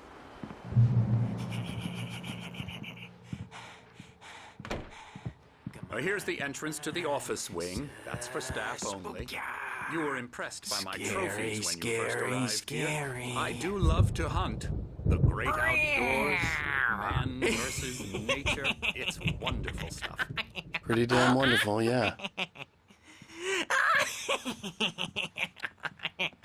Yeah, that's right. Emerson. I got you. I'm a real bad dream, mister. You should be afraid of me. Don't want to run into me in the night, that's for sure. Please, Emerson. Mr. Wake is confused enough as it is. Yeah, you'd like me to go away so you won't be scared. But you can't just decide what kind of dream you have or when you have it. Emerson. Okay. Sorry. Boo. That's Emerson. We're actually making some progress with him, I'm happy to say.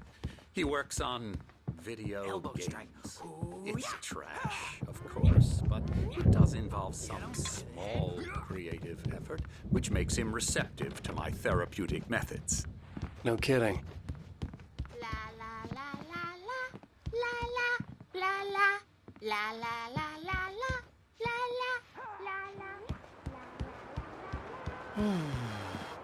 Oh, hello. I've painted you. Okay. I was just struck by inspiration a couple of days ago. Dr. Hartman wanted me to paint landscapes, and that's what I was doing. But now I've been doing these things, a lot of them. The images just keep coming. Dr. Hartman likes them. He has them in his office. Yeah?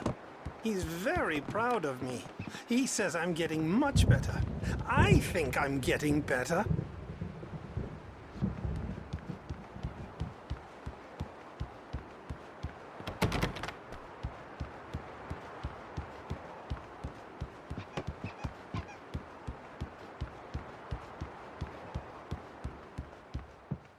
Come, Alan, this way. Now, you might have noticed the typewriter in your room. You've been writing as a part of the therapy. As soon as you feel up to it, you should continue.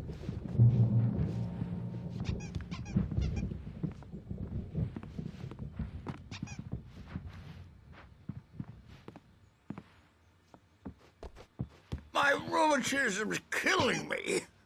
There's a storm coming. Oh, what a storm.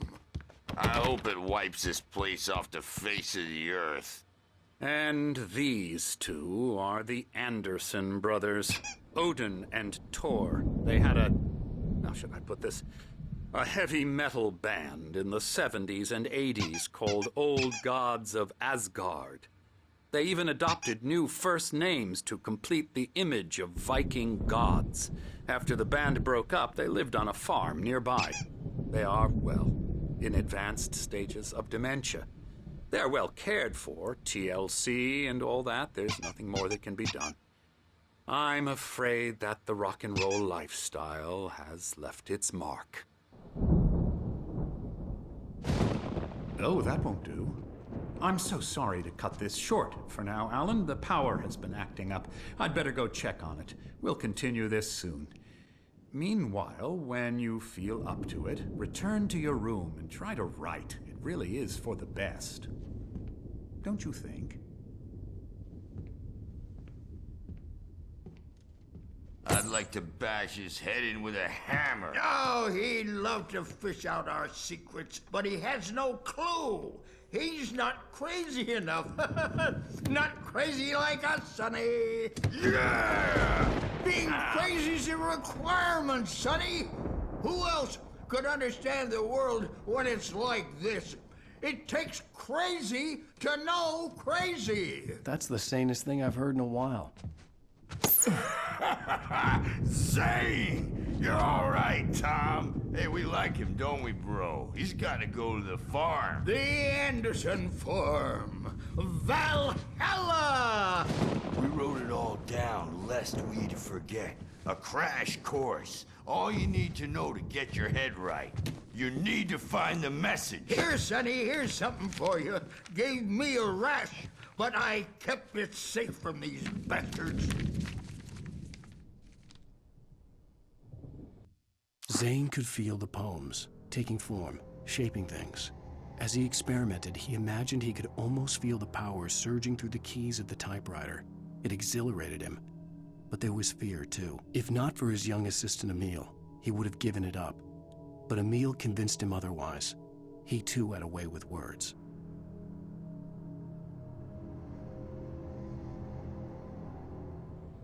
My head was clearing up, or according to Hartman, I was sinking back into the fantasy.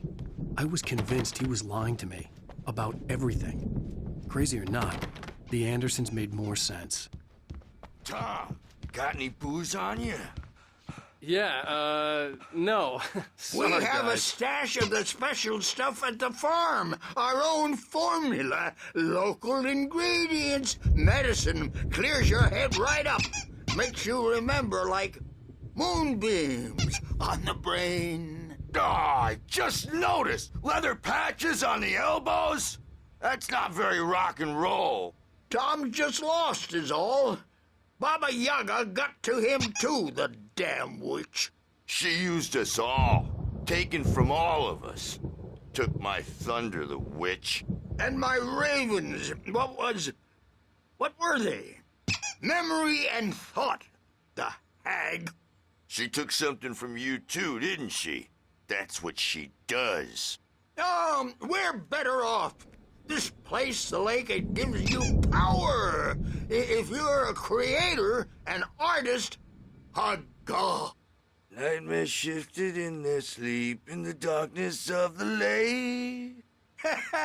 Yeah, that's the one. She makes sure it comes out twisted and wrong. Just ask the lamp lady. She knows what happened to that other rider. She's been using you, boy, and you let her. You went and opened the door for her, didn't you? Now, it was already open a crack. And whose fault is that? We're morally corrupt, disease-ridden, old and stupid. Doesn't mean he had to open it all the way, goddammit. I'm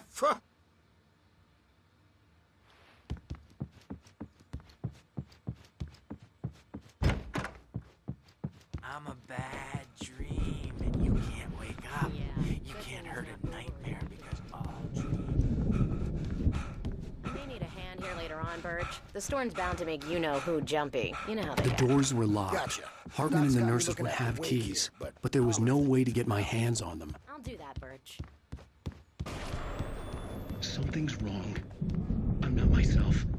It's hard to think that there's a shadow inside my head. I can only... Hartman had mentioned that the power had been acting up.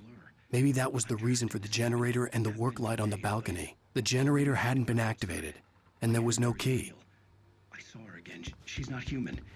It's not human. A dark presence is wearing the old woman's face. She was covered in clinging shadows. All like serial killers. I think I've made a horrible mistake. I don't think I'm any closer to saving Alice. It's been lying to me, using me to get the story it wants, and the story will come true. Hey, Wake, why don't you humor Dr. Hartman and give the writing a shot, huh? Typewriter's in your room. You can get to your room by those stairs, Wake.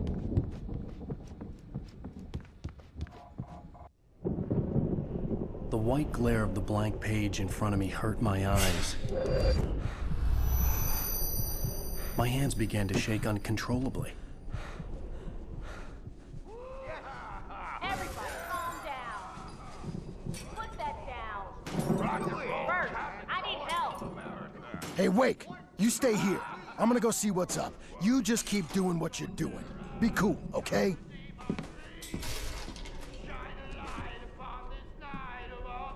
I didn't know what the chaos was all about, but it could be my only chance of getting out of here. Where the hell did he get a Here it comes. I don't know. Here's a friendly poke from Mjolnir, wench. Oh, afraid of the crazy brothers, are ya? Not so weak now, are we? Well, things are unraveling fast, aren't they? Ha ha! Nah!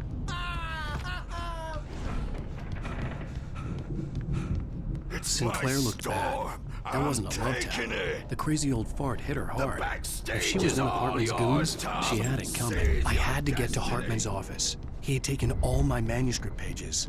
That's where he'd been keeping them. Come out and face the music. Hartman kept talking, giving Barry the grand tour, clearly proud of the place. He went on and on about his hunting trophies, and Barry was impressed. But he was here on business. He raised his voice, cut through the monologue. Hey, Hartman, where's Al? Hartman stopped in mid-sentence, annoyed at the interruption. He nodded at the hulking orderly standing nearby. The man smiled and clapped a practiced hand on Barry's shoulder. Birch, it's time to pay the piper. Maybe you could come out and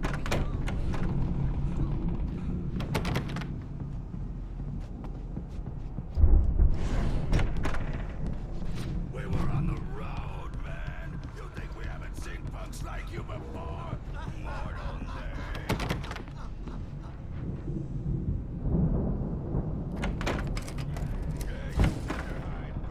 Let me out of here! Hartman, do you hear me? I'm gonna sue your crazy quack ass. The markings on the tape said they were Now, Mrs. recordings Wade. Hartman had made at the sessions with his patients. I saw it. Hartman wasn't happy. Maude could see it in his eyes. He quickly lowered his own. He had made a mess of it, and he knew it. The shame of failure was hard to bear. He hadn't expected Wake to say he needed more time, and he blurted out 2 days, less than Wake had asked for to show him who was in charge. But that wasn't part of Hartman's plan. Alice's name on one of them. For a moment, I couldn't breathe right. They'll be looking for me. Oh, that's how you want to play it? Is that how you want to play it? Really? Barry? Oh. Ow! About time! Barry, man, am I glad to see you. We need to get to Hartman's office. It's right next door. You okay? Yeah. I mean, no! The cops found me at Rose's trailer, but they didn't hassle me too much. I'm obviously a victim in this, and I demand.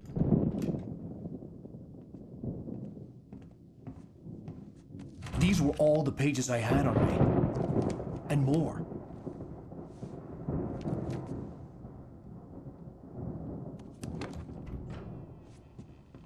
Alan, please. You're sliding back into the... Tell me one more lie and I'll shoot you in the face.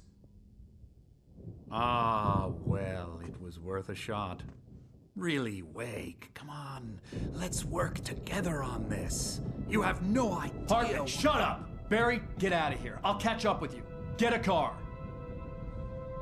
Oh, Al, let's just... Go! Wake, listen to me. This is a mistake. Don't you see? Together we can create something absolutely wonderful. with your ability and mine.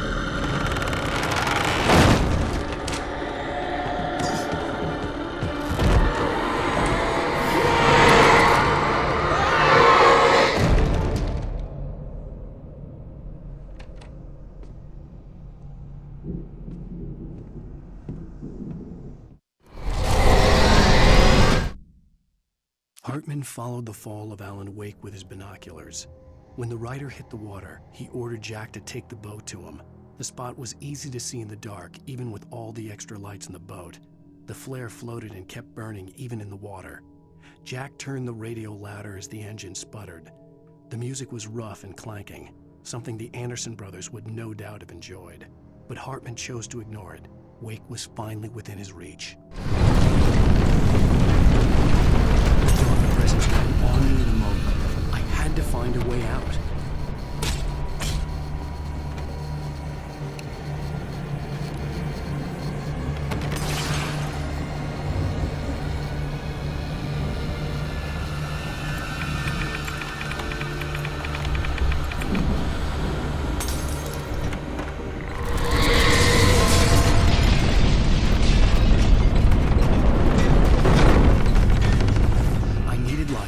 Possessed bookshelves out of my way.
Hartman knew he was no creator. He had no ambitions on that front, and he certainly didn't want to end up like every artist he had worked with here, damaged in ways that were hard to describe, or worse.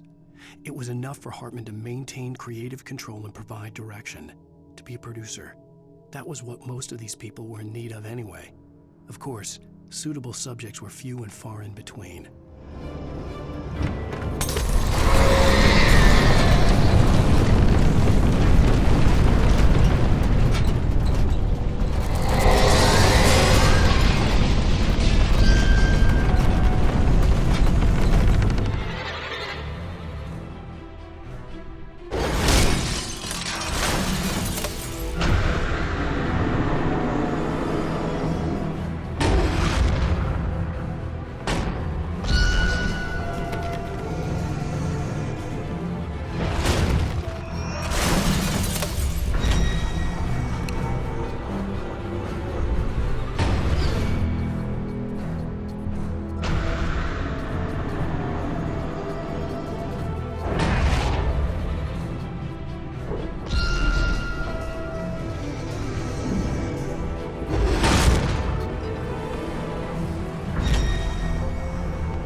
found the car, but the gate's locked. You're gonna have to go through the hedge maze over there. Barry, I don't have a light. Take this, Al! Oh, God! Look at the house, Al! Look out!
I stared at the Viking paraphernalia that littered the area, surrounding an unlikely centerpiece.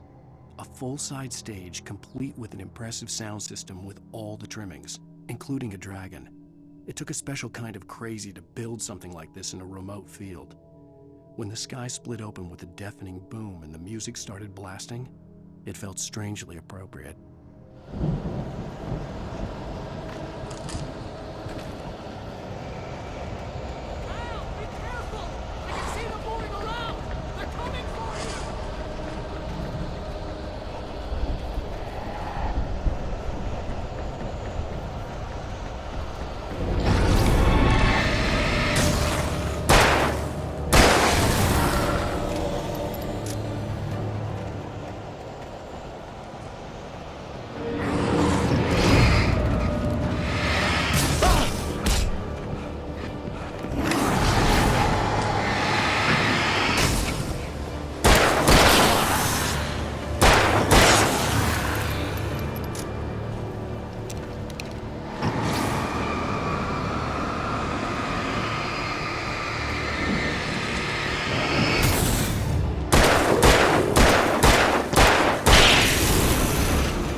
Mott knew that Wake was smarter than him.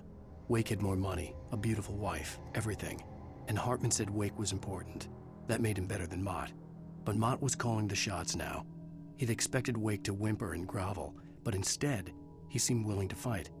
Mott knew he'd gotten under Wake's skin, if only Mott actually had his wife. The thought made him shiver.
Hartman watched as Wake's features slackened. The man was bullheaded, no doubt. Even lying on the bed, he'd almost broken Hartman's nose the second time. But with a little time, he could break Wake down, give him proper direction. Wake was easily the most promising subject he'd had. Well, since Tom, really.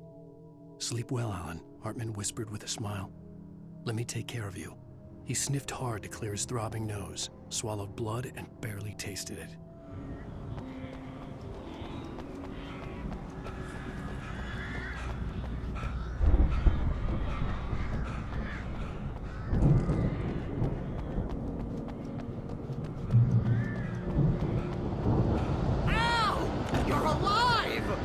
Let's get out of here. Can you open this gate? Maybe. Barry. Well, I slammed it shut when the nasty showed up, and the key fits kind of loose in the lock, so, Barry! I'll find it! Don't worry about it!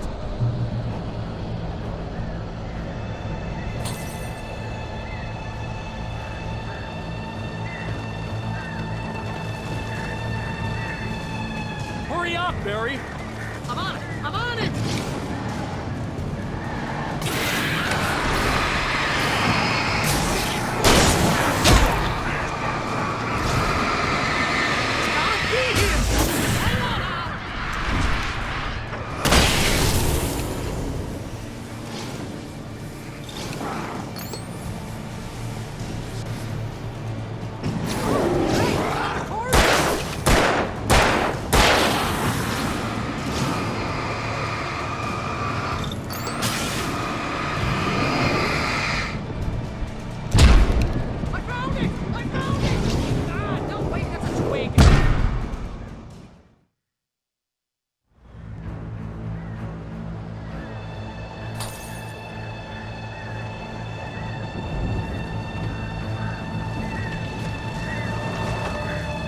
Hurry up, Barry! I'm on it! I'm on it!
Please tell me we're headed for the nearest "You're now leaving Bright Falls. Come back soon" sign. We're going to the Anderson farm. I knew you were gonna say something like that. You know what? You owe me big time for this. When this is through, if we make it, I don't care what anybody says, I'm done with darkness. You're gonna buy me a tanning bed as a gift, and I'm gonna live in it.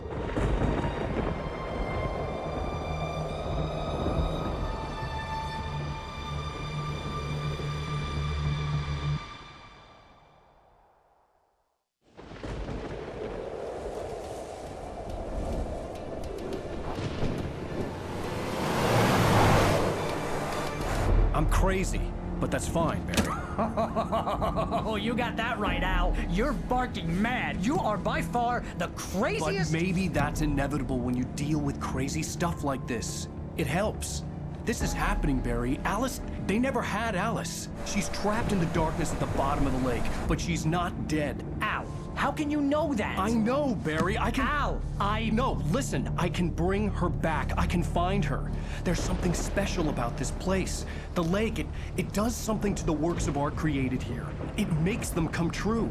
But there's a catch. The dark presence, whatever that thing is, twists it to its own ends. That's why all of this is happening. It's using my manuscript to take over everything. Al, I believe you. It happened to Thomas Zane before, it happened to the Andersons. I believe you. Crazy or not, you're not delusional. Weird shit's going down. That's a fact.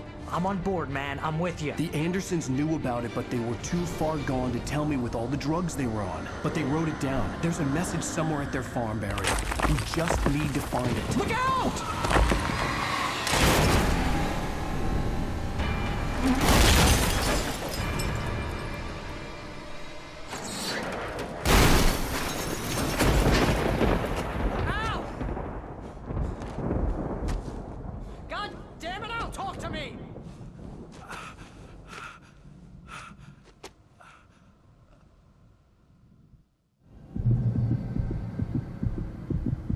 I had lost my gun in the crash. Barry was nowhere to be seen.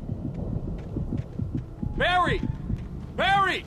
Oh, man, you're okay! Jeez, it's good to hear your voice! I was trying to get out of the car, but the ground gave way.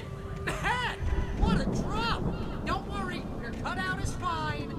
Forget that! Are you okay? I hit some bushes, didn't get a scratch. There's no way you can climb down, though. It's like a sheer wall. Al! There's something moving down here! Barry, it's a taken! Use a flare, Barry! Ah! Barry, are you all right? I'm good, Al. I'm great.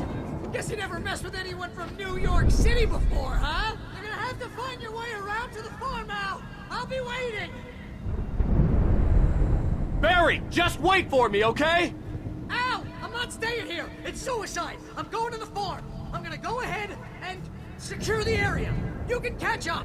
Don't worry about it. I'm on the case. Now he's Rambo. This would turn into a disaster if I didn't catch up with Barry.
When he stopped the car at the Anderson farm, Walter felt relieved.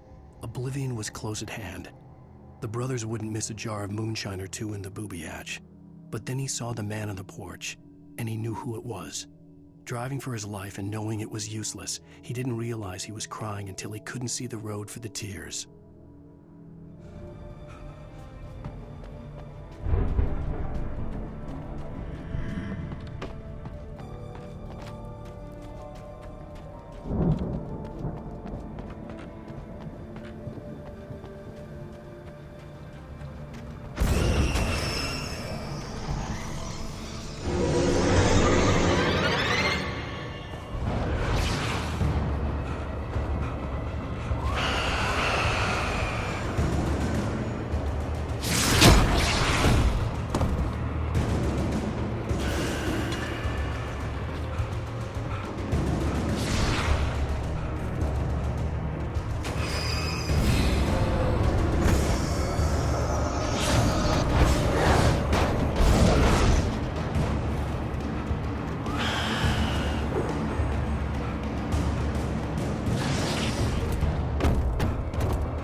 Crawled over the gate. I needed a light to destroy them to get through.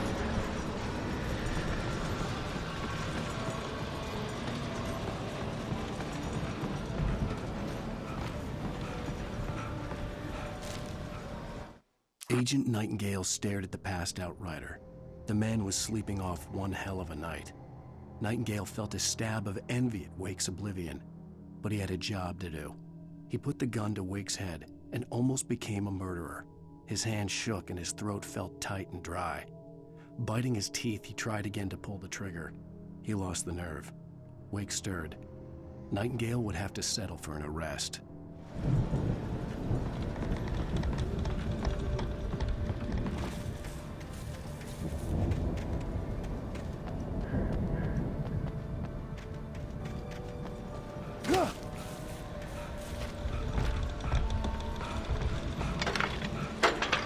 I hoped there'd still be a working generator somewhere around here to power up the old lights by the gate.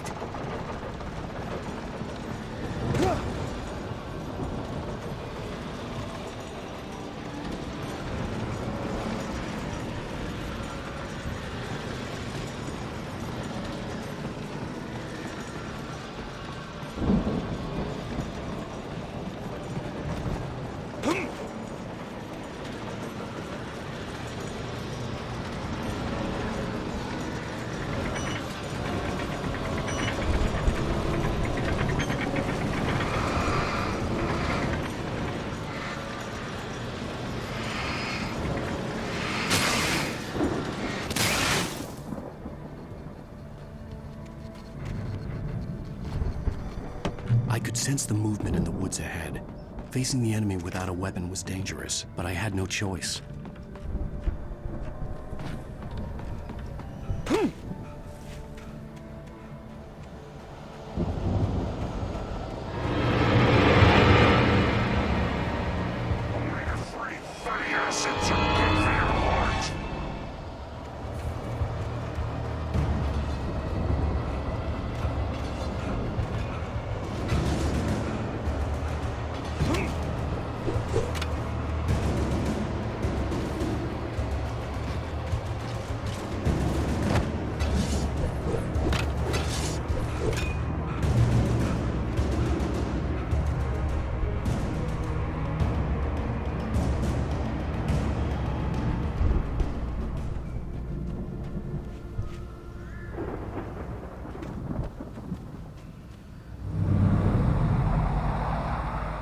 Was driving away from the farm, headed in the same general direction as I was. For all I knew, it was Barry, caught in the consequences of leaping before looking.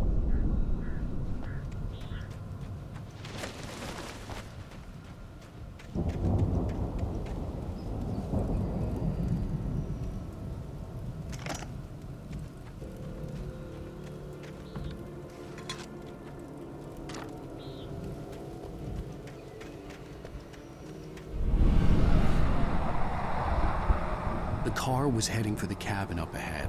It wasn't far. If it was Barry, I would see the damage soon.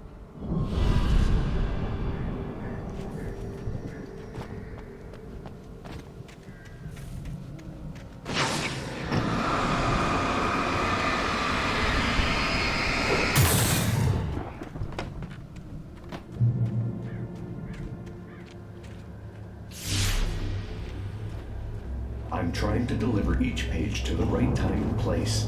I'm trying to show you how the story goes. I had seen glimpses of the light before. I had seen it in my dream. It was a strange spaceman, or... The dark presence followed the choreography laid out to it in the manuscript, growing stronger and stronger, moving like a storm from one scene of destruction to the next. But it was still bound to follow the story and chained to the dark place it came from. When the story reached the end it longed for, it would finally be free. Diver in a bulky suit. He was the one who'd been placing the pages on my path.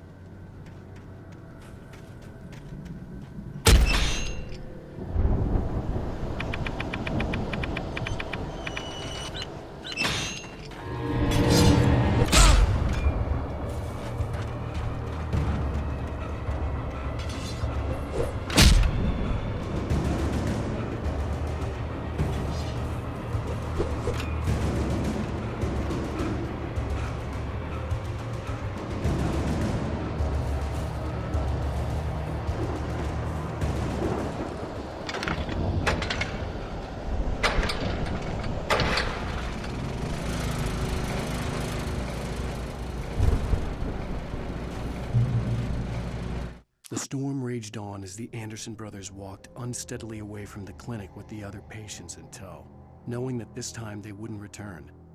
The darkness around them seethed with horrors, but Tor and Odin were unafraid. Their eyes glinted with guile. They knew every secret path, and there was blood on their hands. They had fought these shades before. Someone had left a gun behind. Now I had a fighting chance of reaching the farm.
could see the car, but there was no sight of the driver.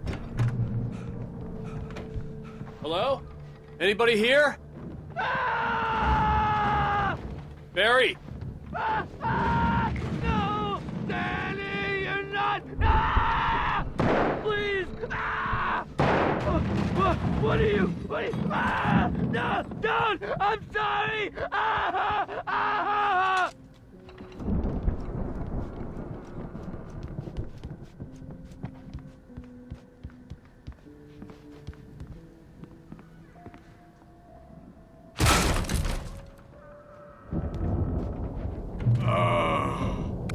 I know you.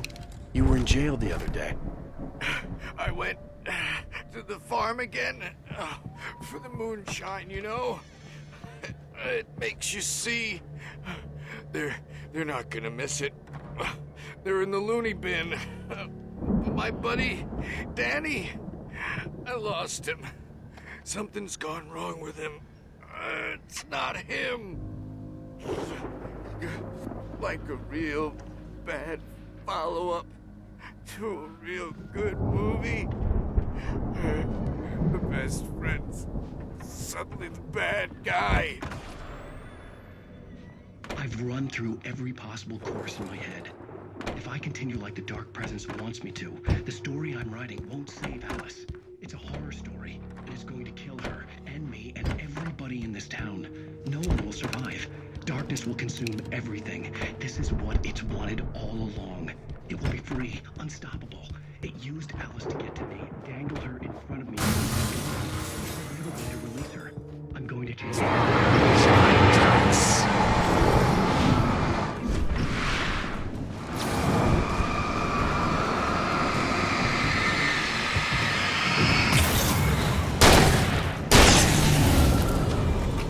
Let me guess. Danny, huh? There have to be victims along the way. Near escapes, cliffhangers, and horrors. The farm was still a good distance away. I'd need a car to get there fast. If Barry wasn't up here, he was probably in trouble down at the farm. For a moment, I felt bad for doubting him. After all, I'd made it this far myself. But Barry was Barry.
I'd known the brothers used to be some kind of rock stars, but it hadn't really sunk in until I saw the stage.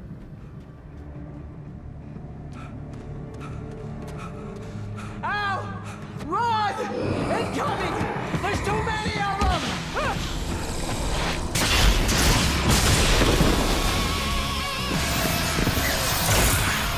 God damn!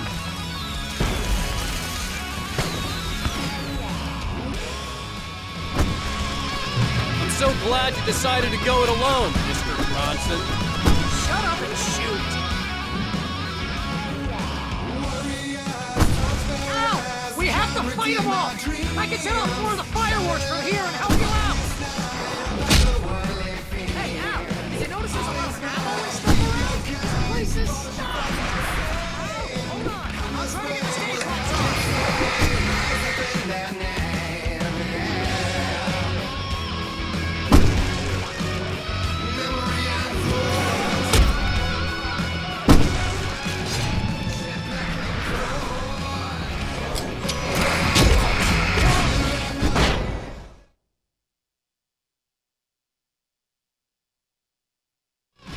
So glad you decided to go it alone, Mr. Bronson. Shut up and shoot!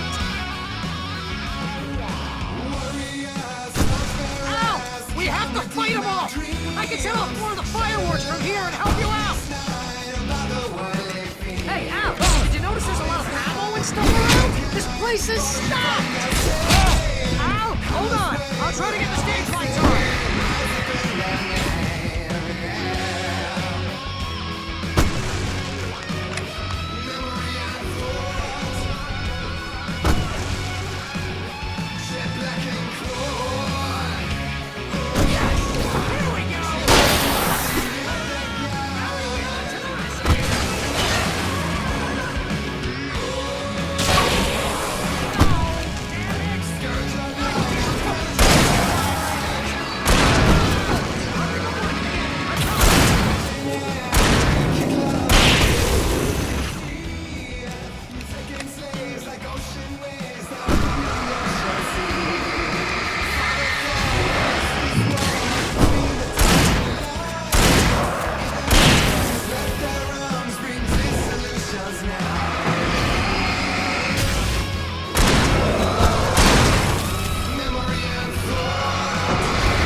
Bright Falls, rock and roll capital of America.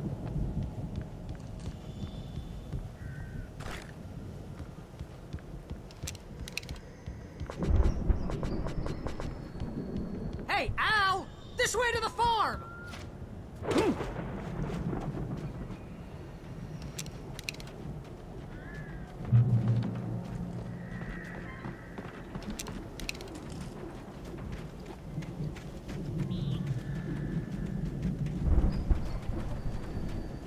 See, bestseller, no reason to worry. Your cutout's good as new, right where I left it.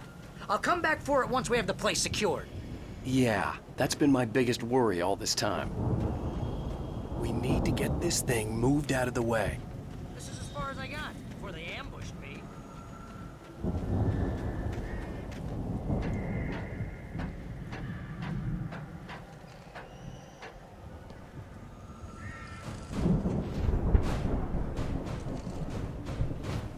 Hey, I think Alan Wake here has something to say.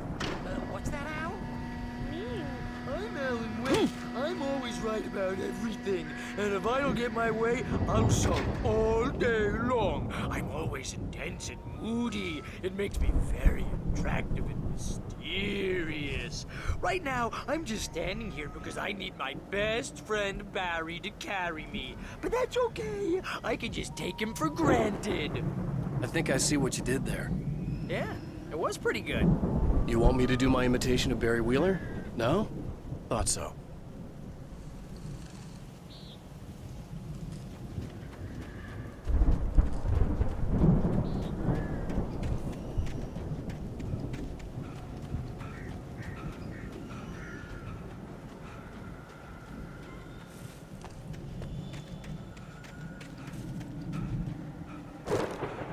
Deputy Mulligan tuned Thornton's chatter out. He didn't think writers were particularly useful people, and a huge manhunt for one struck him as idiotic. Certainly not worth the missed opportunity for coffee and pie. It wasn't even clear what the man had done, except run from them at the trailer park. Mulligan knew he wasn't alone. The sheriff's patience with the Fed was running out.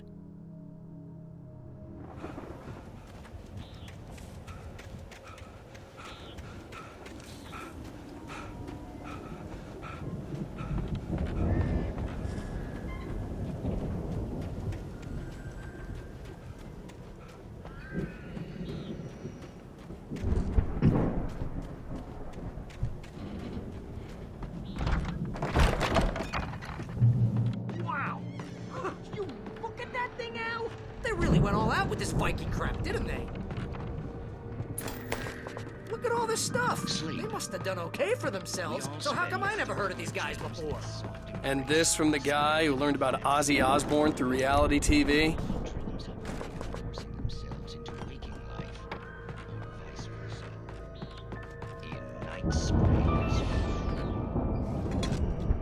Tonight's episode, The Dream of Dreams.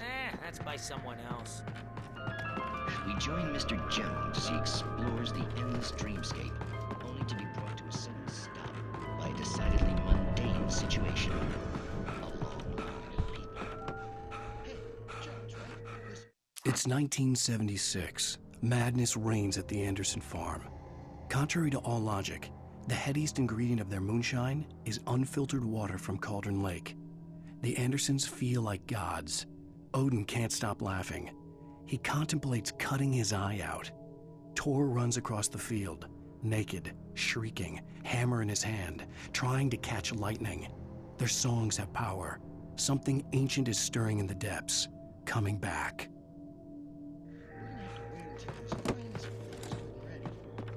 The Viking boat looked imposing, almost like a battering ram. He's the guy dreaming us. Well, not just us. He dreams everything. All of us.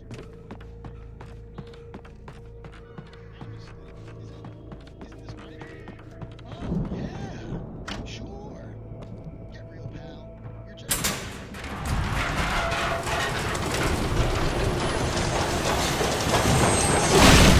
Oh, good going, Al! What am I, a shrink? All I know is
geezers had quite a production going on. Ooh, you know what, Al? If we make it through this alive, I'm gonna start representing them. Yep, sell this stuff online, maybe get a reality show going, release a new single. Be careful, Al!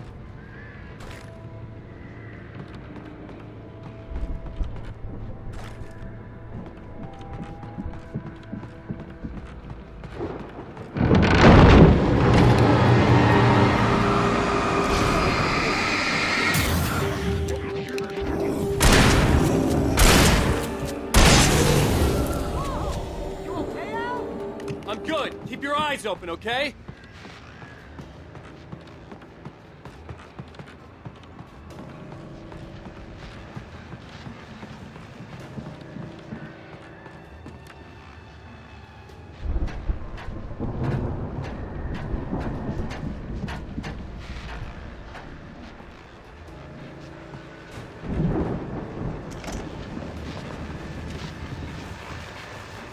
As you regular listeners know, I tend to work through the night, but I'm not the only one.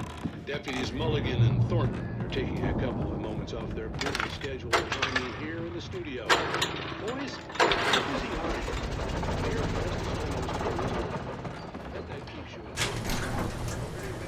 I could see the building that had to be the Andersons' home on the other side of the field. It wasn't far now. I wasn't worried about trusting the ramblings of two burned-out geriatric wrecks. They had the goods.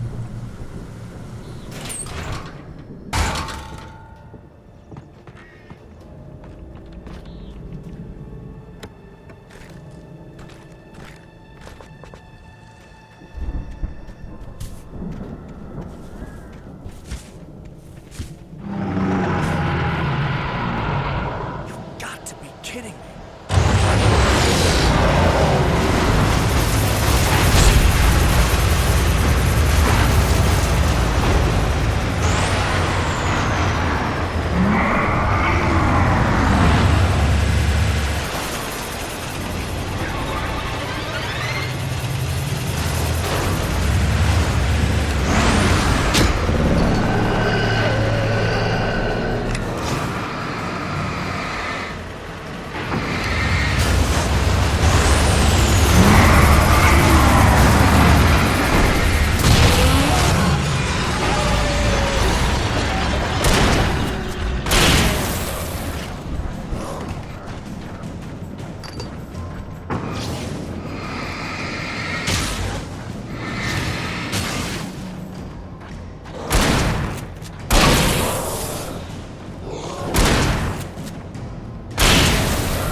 Al?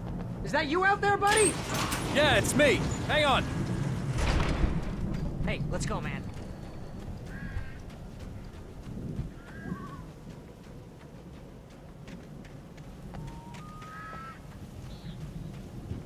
I think we're gonna have to work together to open this gate, Al. Looks pretty heavy. Ah! Hey, I think that's the farm on the other side of the field. We're almost there. This farm is a crazy place for crazy people. We should feel right at home then.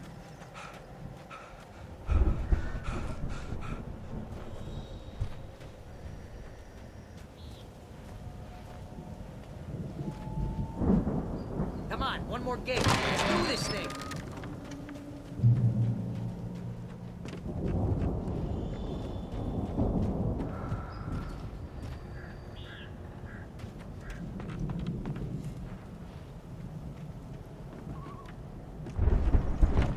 lights are out.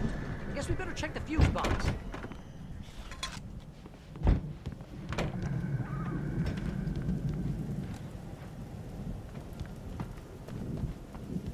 The power downstairs was out, but I was sure I could fix that at the fuse box.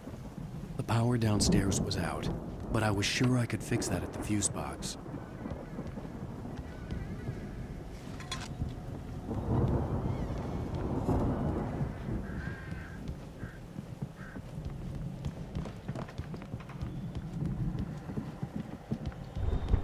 You know, this place looks kind of lived in. I thought the Andersons were in the booby hatch. Yeah, I don't think they keep too close an eye on them at the clinic. They seem to slip away a lot so they can get wasted. No kidding. Those guys sound awesome.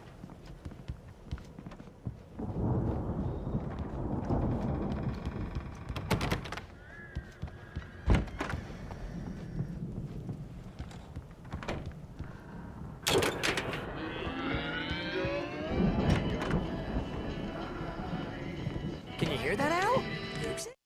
Again, Alice's screams rang in the stillness of the night.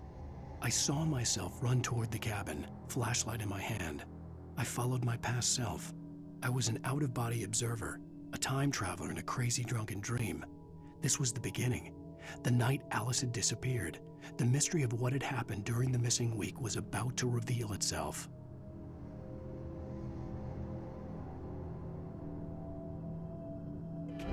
Of course, we need to find where it's coming from. That's the message the Andersons talked about.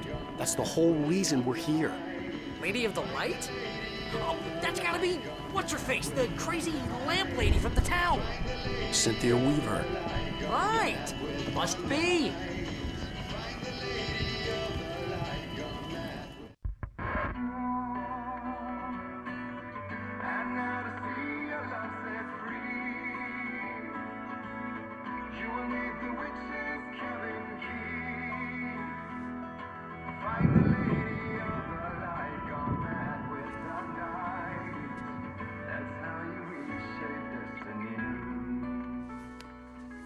Okay. We need to find Cynthia Weaver. We'll stay here for the night and head back to town as soon as it gets light.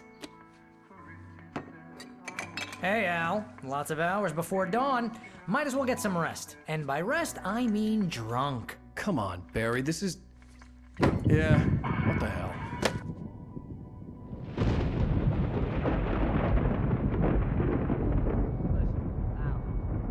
I'm sorry about this. No, seriously, because I know we don't get along, but we're gonna find her, right?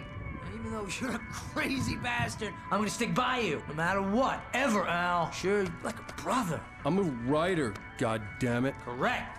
If I just wanted to, I could write 10 books a year. And they'd be the best books that year. No, you couldn't. That's right, I couldn't. But I could, because I'm a writer. What? What do they put in this stuff? I feel like my brain is coming out of my nose. I'm gonna get the recipe off those coots and be a booze millionaire. I just miss her, Barry. I just want her here with me. I know, Al. I know. It's gonna be okay. We're gonna make it okay.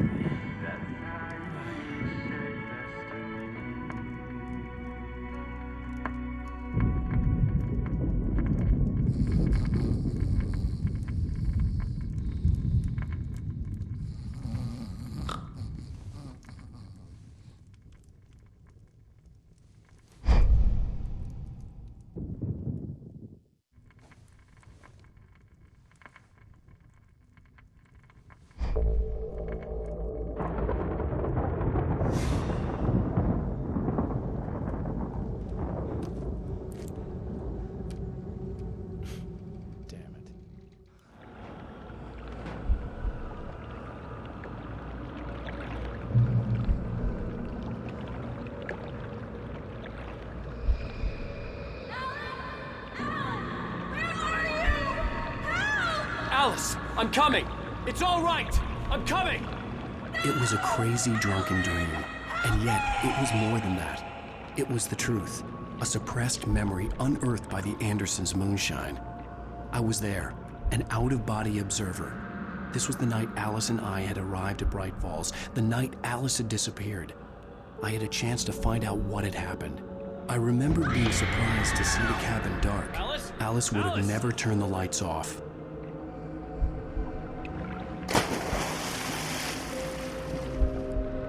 I remembered thinking I caught a glimpse of her form underwater, sinking into the darkness. Diving after her was the last vague memory I had of that night. After that, the next thing I could remember was waking up behind the wheel of the crashed car and finding the first pages of the manuscript.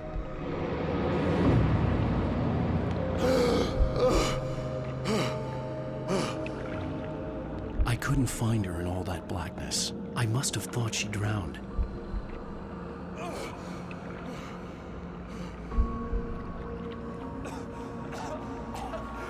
Alice! Jagger had Alice, and so she had me. Alice!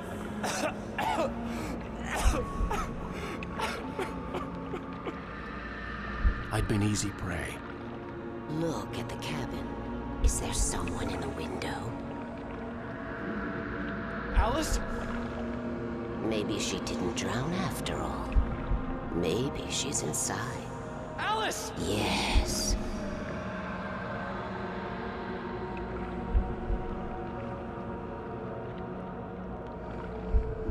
The dark presence had touched me. She had dug her nails into my brain and used me, made me her puppet.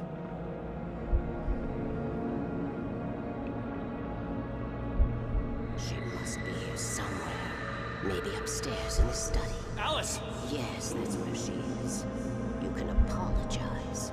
Alice! You'll laugh at the whole thing together and put it Alice! behind you. She's not here. You were foolish to think so. No, she's dead. She drowned.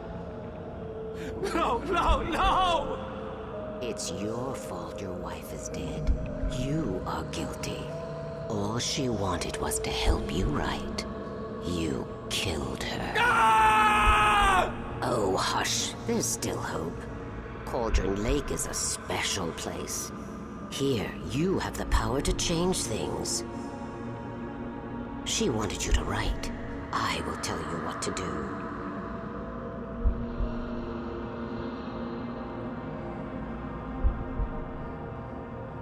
You can write her back. The story will come true, and all will be well again. She had Alice, and the manuscript was the ransom for her.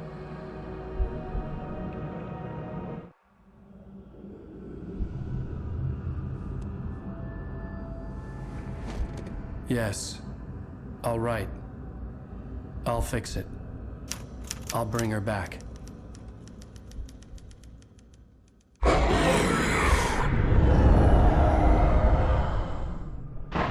No. I wrote it. I remembered it all now. In the dark, I'd written for days, a week, almost a complete manuscript of a novel entitled Departure. Jagger had been my editor, whispering in my ear, making sure that the unfolding story would make her more and more powerful. I thought I was saving Alice. Even with the cobweb she put in my head, some part of me had been aware enough to write my escape into the story, to bring a light into the cabin to release me before I could finish, to interrupt the horror story before the ending, where darkness consumed everything and everyone. Zane was weak and far away, but I had written him into the story, and his light had been enough to set me free.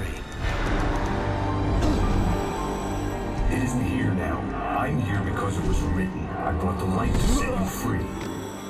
You must hurry. It will know I'm here. It will be back soon. It stole the skin of my Barbara a long time ago. She looks so old.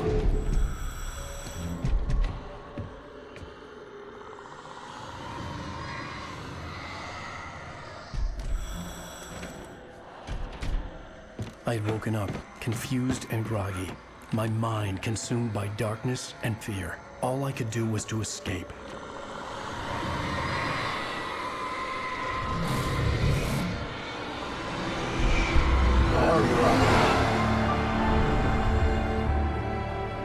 The week spent in the cabin had taken its toll.